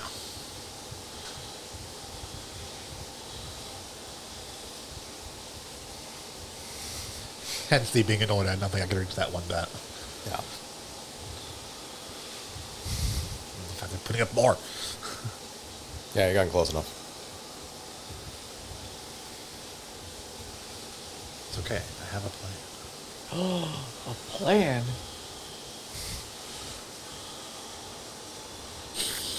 Thank you, Remy. Get fucked.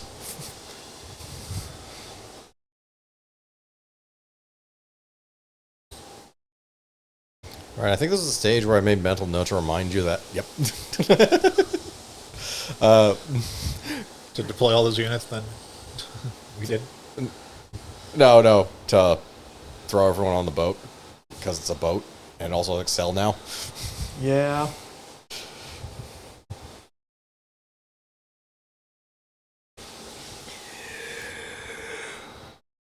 Okay, that's getting fairly close. Don't think you have the range to hit her though. If I could use that after move, if I had the, That's L. It's yeah, not. if I could use that after moving, I could, but I don't think that would hit anyways because it's that pattern. Yeah. I mean, you have a 3 to 6 range on the Kitsune, that one. Yeah, But it's not move after using. yeah, and she doesn't have a sail. I'm pretty sure. Oh wait, go to Yukari's. No, a sail is I'm single. pretty sure a sail is single. Yeah. Yeah. Yes, it is self. I was saying we were noting on Mistio.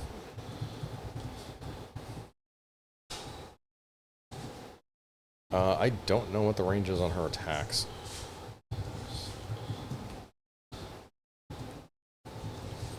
Status. Okay, so flying insect nest should be usable. So if she just does a sail, she should be in range. Yep. Spirit. Spirit. Give yourself a sail.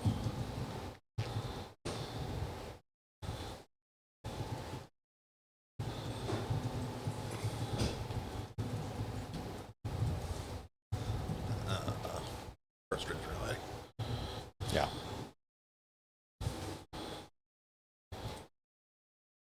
That's just to make sure I hit, so it'd be a waste to zip all the way over here and not hit. Yep. And she's not doing a counterattack.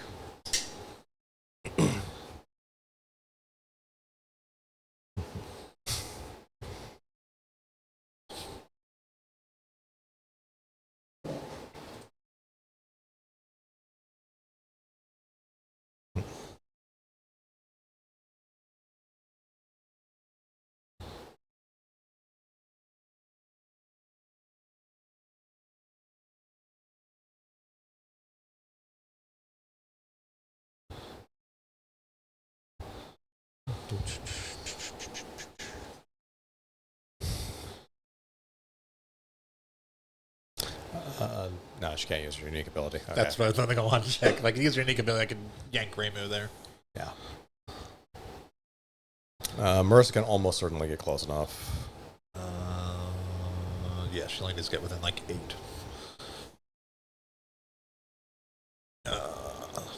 She doesn't have a sail, and she's in the old outfit. Yeah, it's front to switch their outfits. Yeah.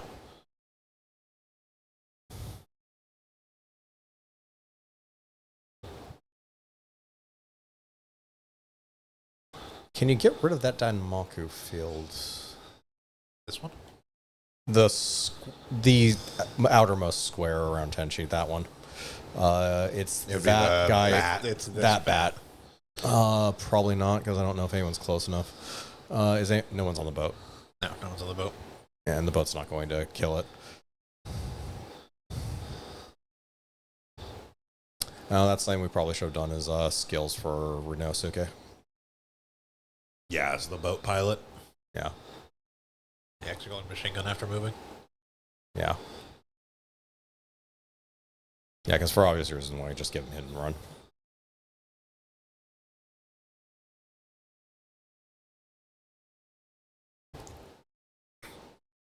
I don't think anyone Actually, else almost managed it there.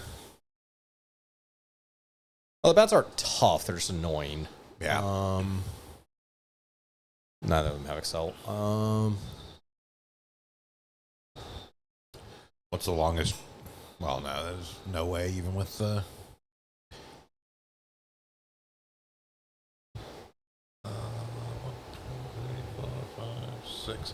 I think I can get there because the movement penalty, though.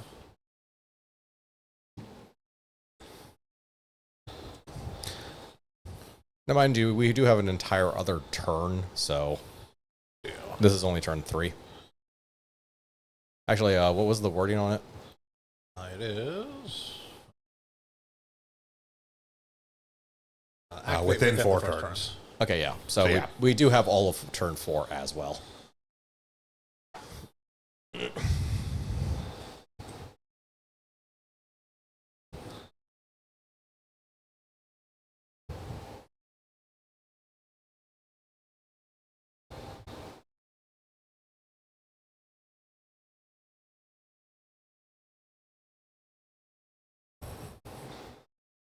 So at the very least, we can sell people straight at her. Yeah.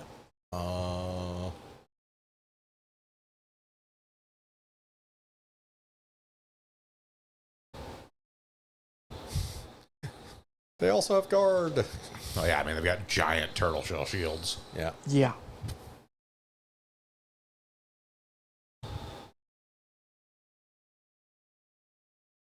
Apparently they have guard too. Which, keeping in their Gundam theme, keeps reminding me of the Gion Shield. A little bit. Not as big scale wise, but just like I could see those being like mini rocket launchers.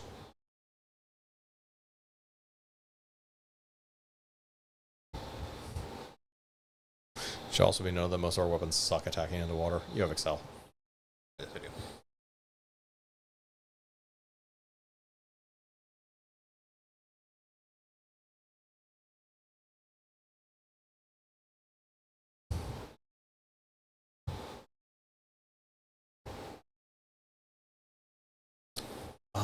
Okay, you sort of have Excel. You have Miracle. Technically, I have Miracle. I do have Miracle.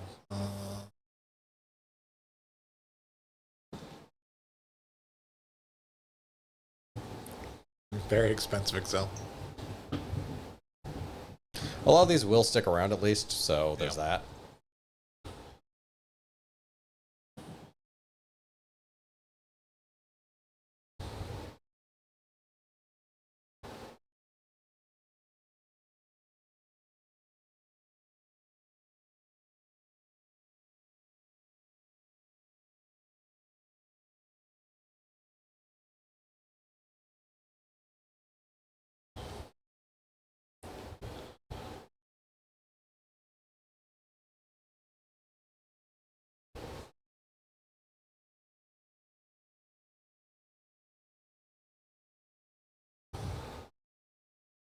Yeah, you still do have Master Spark at least, so. Yep. Like, this is in range next turn.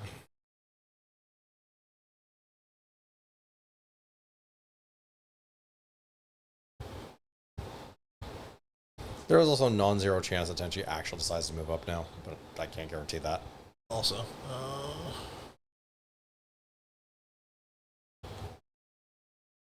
okay, I can't do it as you, but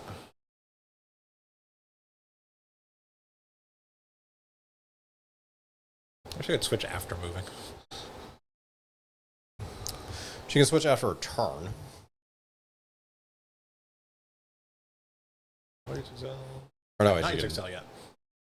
yeah, she has. Oh, we didn't do Excel yet.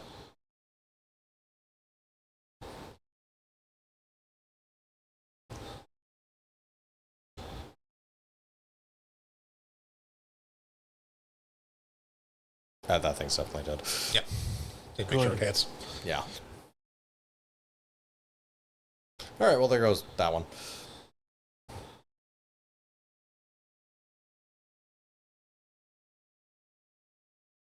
Do you have what attack wise? Starbow break, largely. 3 for movement attacks. Yeah.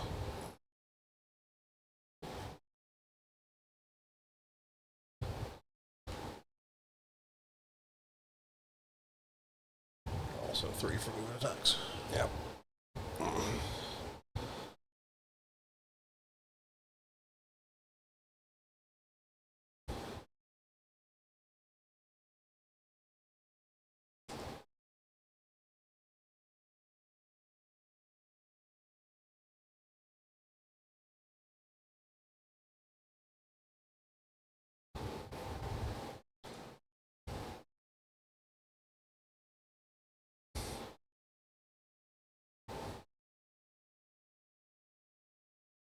Yeah, and the most annoying part about water terrain Yep. is the fact that a lot of our attacks are effectively beam-oriented style things, so they do shit damage in water. Yep.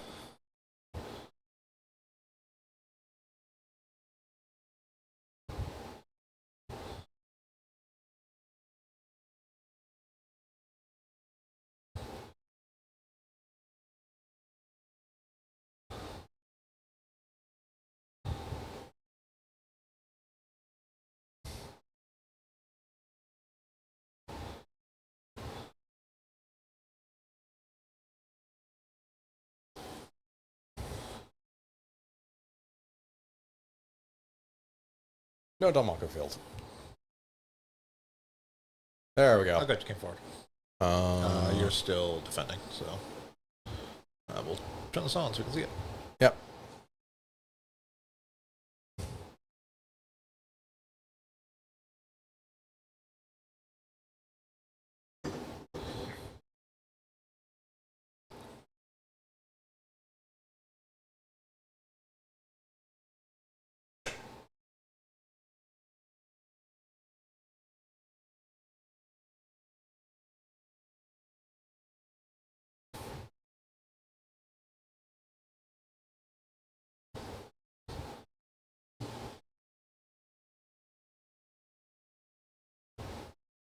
Okay, out of principle.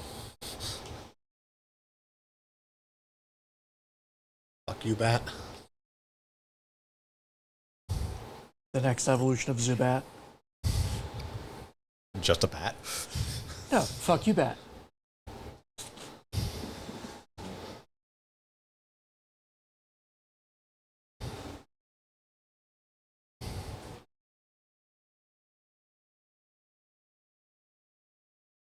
Yeah, it's still somehow not the laziest Pokemon. It is really tough to get lazier than a lot of Pokemon designs, honestly. I mean, Gen 1 has a rat, Uh-huh. a sparrow, a bat. I mean, there's also that really insulting point where the Pokemon Company just literally jingled keys at its players. It's true. Which I will give them a little... Look, a distraction. Play our games even though we haven't innovated in 15 years. Now, in fairness, they put googly eyes on it. I was going to say, I will give that one more credence than a rat. A bird. I'm sorry, a sparrow that is not called Sparrow. I mean, I don't know, man. Like, A seal where we changed one letter. Yeah, I mean that's great. At least these are like actual animals, not just we stuck eyes on shit and called it a Pokemon. Range -1, you piece of shit. Voltorb. Yeah. Just a literal engine block with googly eyes. A pile. Don't fucking tempt them. A pile. No, they did that. That is a Pokemon. That's in. That is absolutely Already. a thing. That's Gen 9. Yep. I don't know. I stopped paying attention. I was going to say back when the games were good, but they were never actually good. I mean, the originals are interesting because it's a JRPG of an interesting concept, at least. But Yeah. it's still a JRPG at the end of the day.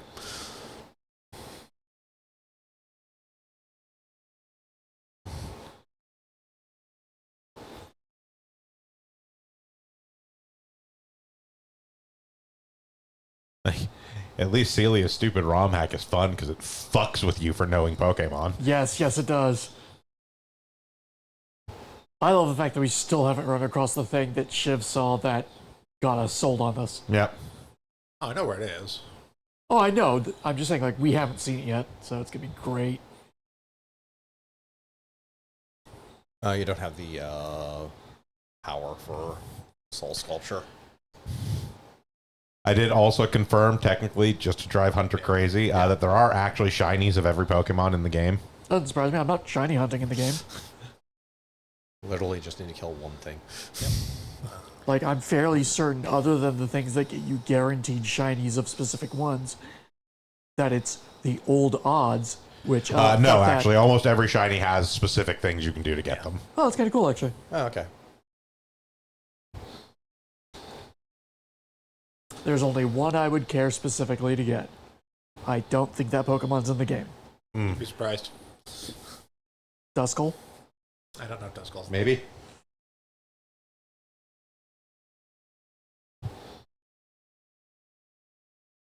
Guard. It's like, I know Shiv's baby's in there. Yes, we already have it. Yep.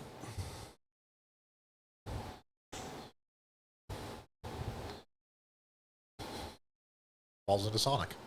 Does evolve into Sonic.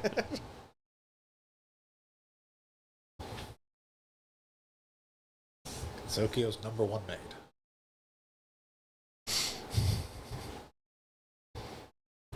We don't really have much competition. The more than you would actually think.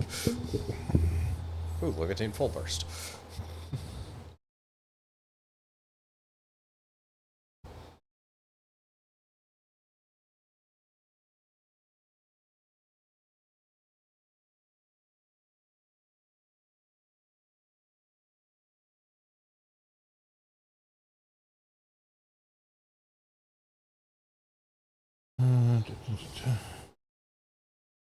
The word mastermind is really strong when it comes to Tenchi.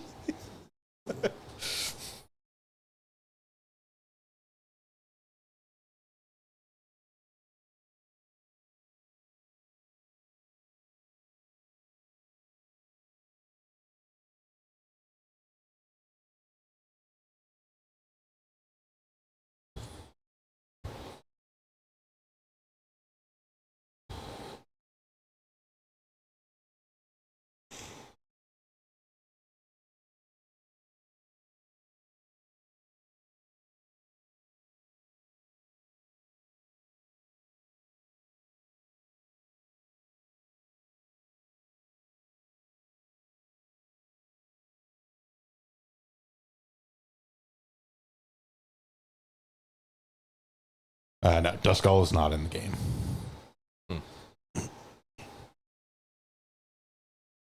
But again, it is a thing that you actually do have to check. Yeah.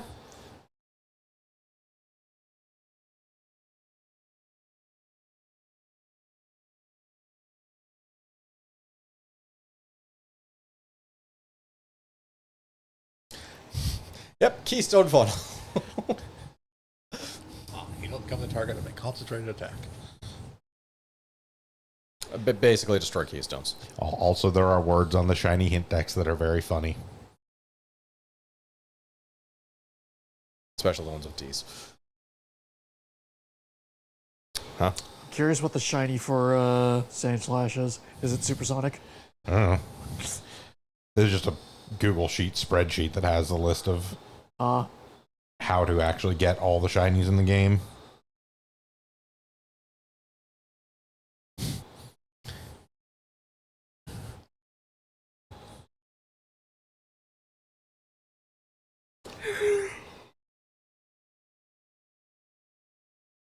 Like, they're like categorized into free, simple,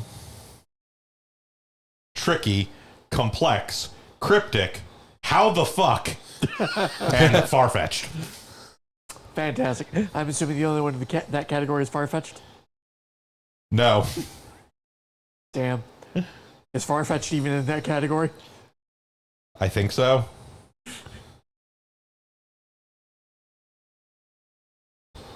Yes. Okay.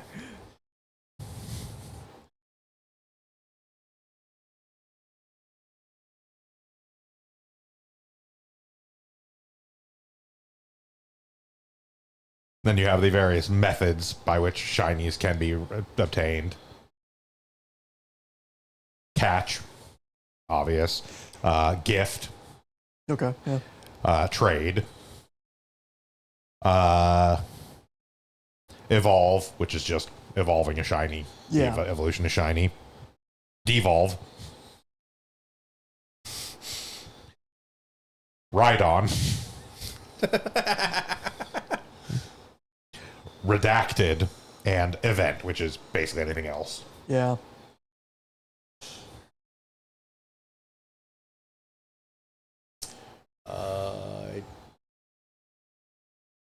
Funnels.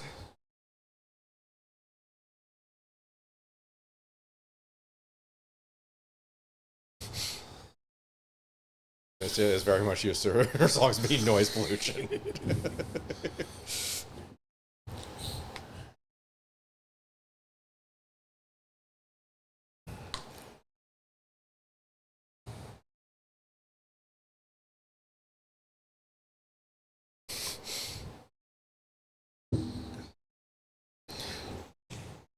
By the way, no, the rocks are not normally funnels. This is just the SRW tie-in part. Yeah. I mean, she absolutely uses the rocks as weapons. It's more just smashing into people generally. Oh, so they're more fangs than funnels. Gotcha. Yeah, they're effectively her projectiles. Yep.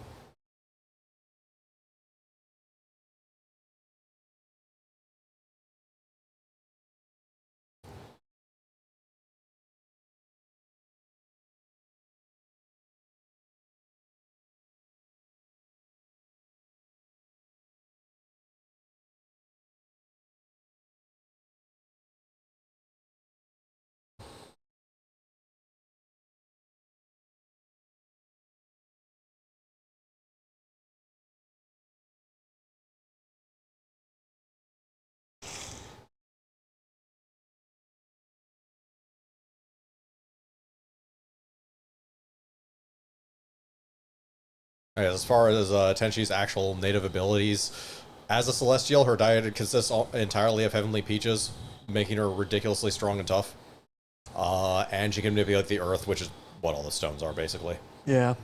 In addition to that, she also grabbed a sword, which will come up later. I've talked about it. Yeah, the Sword of Hisso or the Sword of Scarlet Perception. Your actual problem is just not having MP, I think, on... Yeah, you have 30. Yeah, you have 40 MP left. If you can get close enough, you would actually be able to attack her.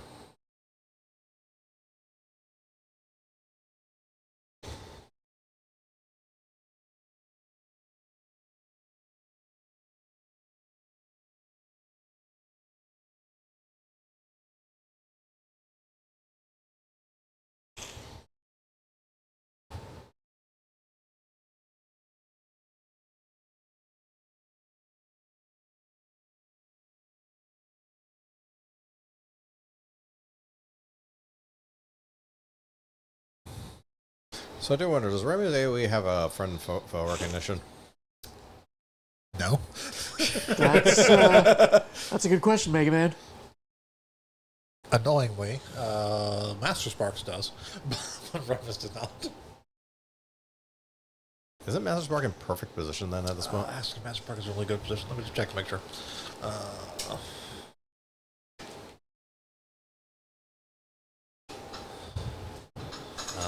Friendly fire control. Friendly fire control off means it won't hit our friends, or on means it won't hit our friends. What do I find out? Well, if you use it and it highlights our characters, it means it will hit them. I would also go with, no, it probably does not have friend and foe recognition.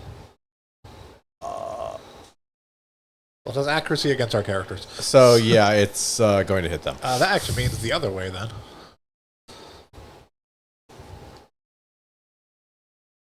So that does. Oh. So, attack, omnidirectional, demon binding circle. Yeah. Oh, wait. What's up? I'm very sure if you check the accuracy on all your allies, it's gonna not be 0. Oh, we'll see it right now. Yeah, we're about to find out.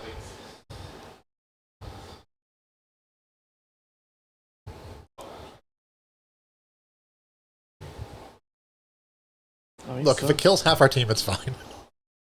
There's only like 2 characters that would actually hit. No, just them. Yeah. Yeah. All right. Now the load starts are done, and it's just a matter of knocking her in the next spell card, and possibly dealing with that one stray over there. You need to kill this one stray. Please don't. There we go. Nah. Also, our next spell card's an attack spell card? Yes, it is. And we still have one more turn anyways, but still shave hit points off of her.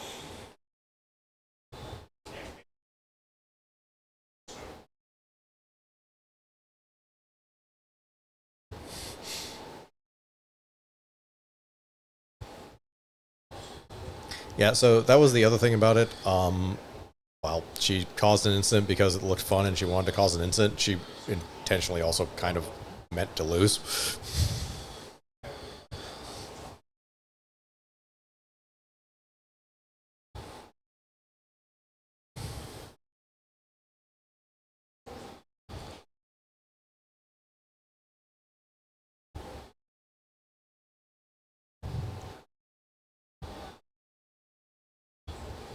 Okay.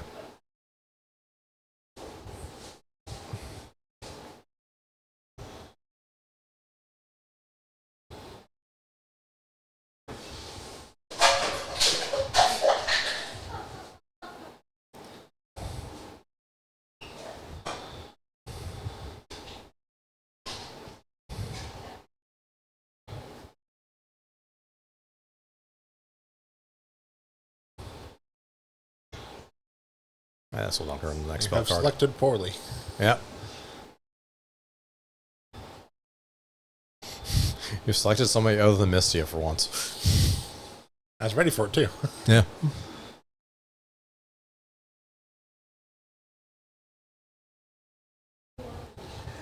Are you accusing us of being bound by gravity? Sorta is so. Yep.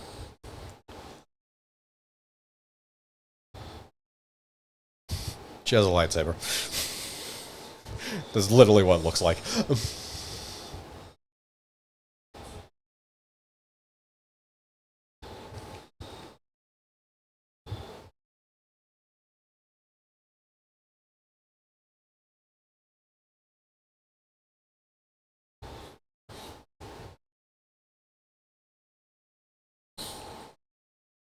That calming laser? -1 range thing again, you ass. Oh, is this... now when I look at the shape, that makes sense. It's basically her final spell card, which has its own music, actually. I don't think that...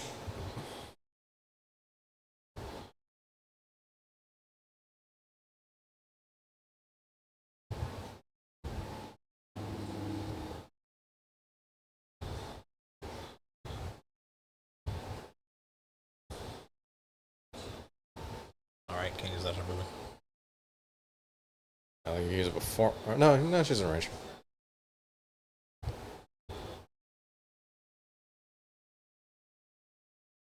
Whatever else you can do spirit wise. Valor, and you can also do Valor. Yep. And we can turn that on.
That's a lightsaber.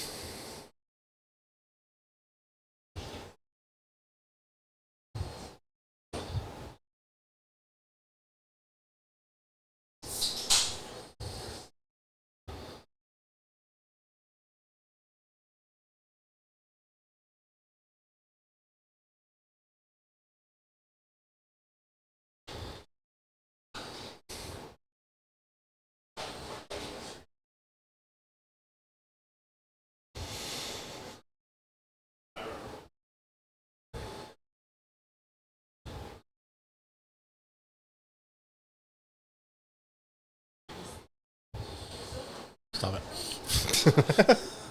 Yeah.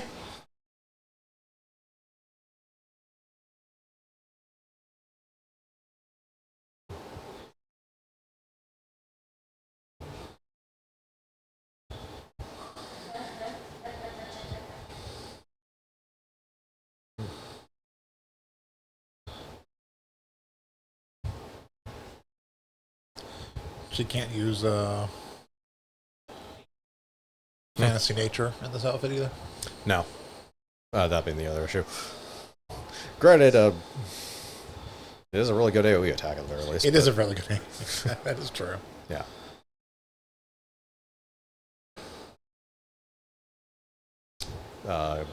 Bless and cheer, because I'm pretty sure she's dead.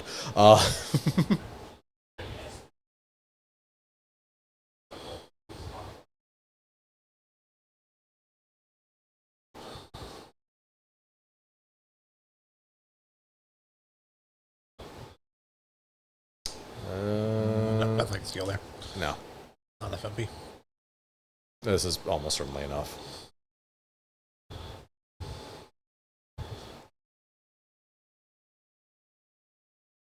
Nope, by a fraction. Alright. 131. Yep. God, it'd be a shame if there was just someone here.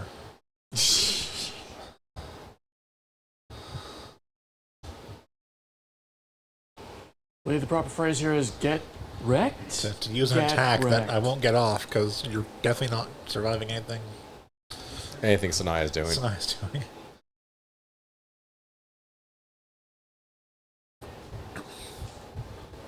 Bye. Hey, we get a keystone. Oh, cute. Yeah. Yep.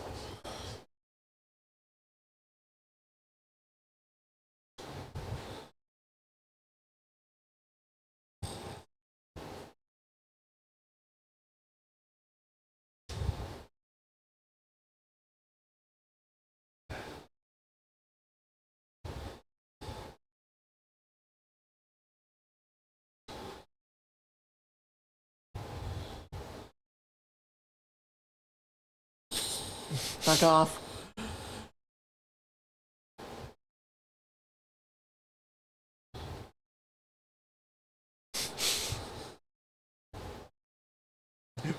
Run while you still can. Oh, it's too late for Tenchi. And us, because Tenchi is here. Yep.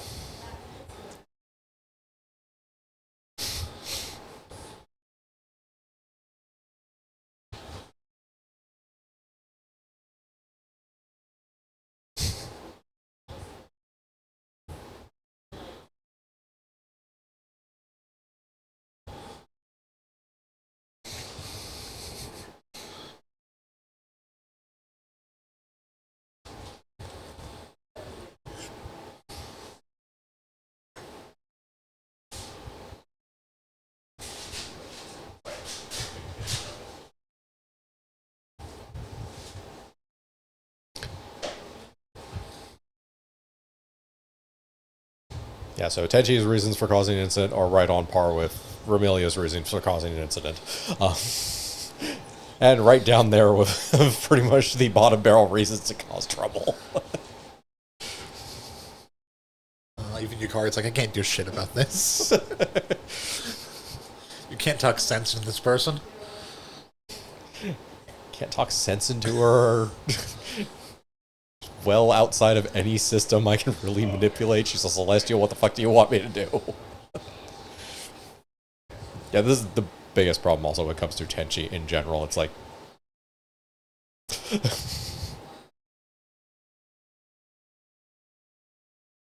What are you going to do? Go up to heaven and tell on her? You could.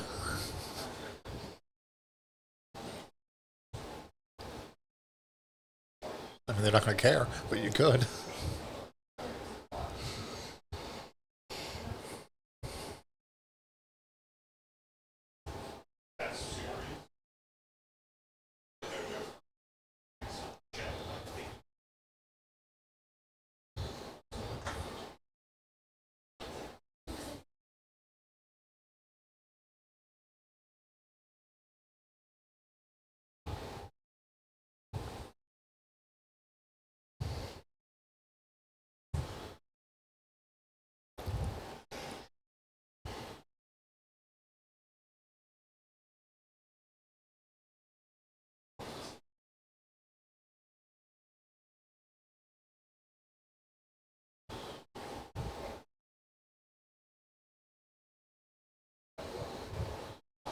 And suddenly, the next stage.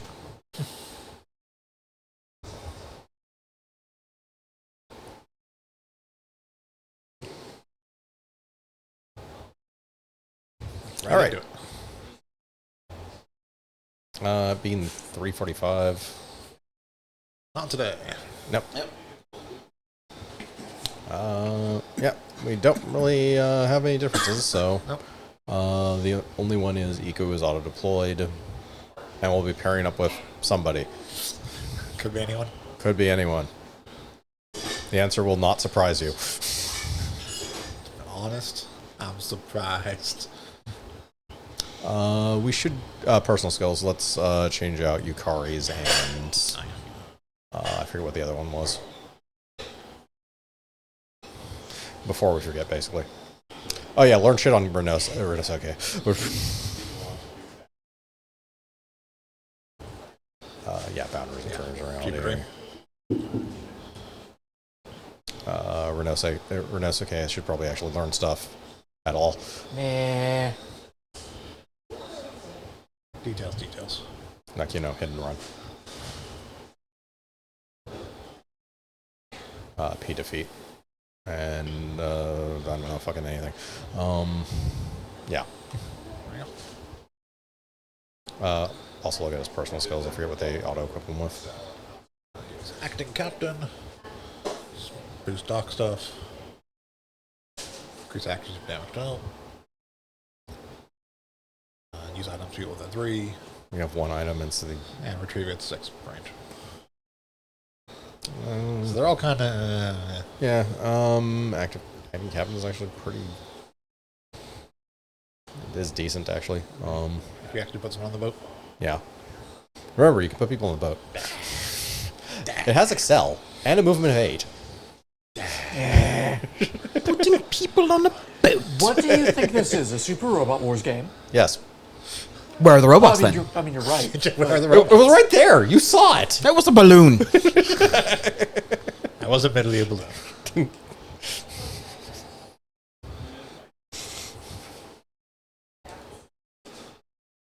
There are a bunch of robots posing as All right. girls. All right. I was gonna say little girls, but they're just girls. Well, thank you all for joining us today for our In Hindsight and Super Remu Sundays double stream. Join us on Monday when we'll be continuing through Celia's stupid ROM hack and seeing how it decides to kick us in the butt. And join us on Thursday for the continuing adventures and getting near the conclusion of Yakuza 0. And of course, join us back here on Sunday for another doubleheader. Until then, I've been your host, the Krampus. I've been Bograt. I've been Shiv. I've been Hunter Green. And I'm Vincent. All right, have a good one, everyone.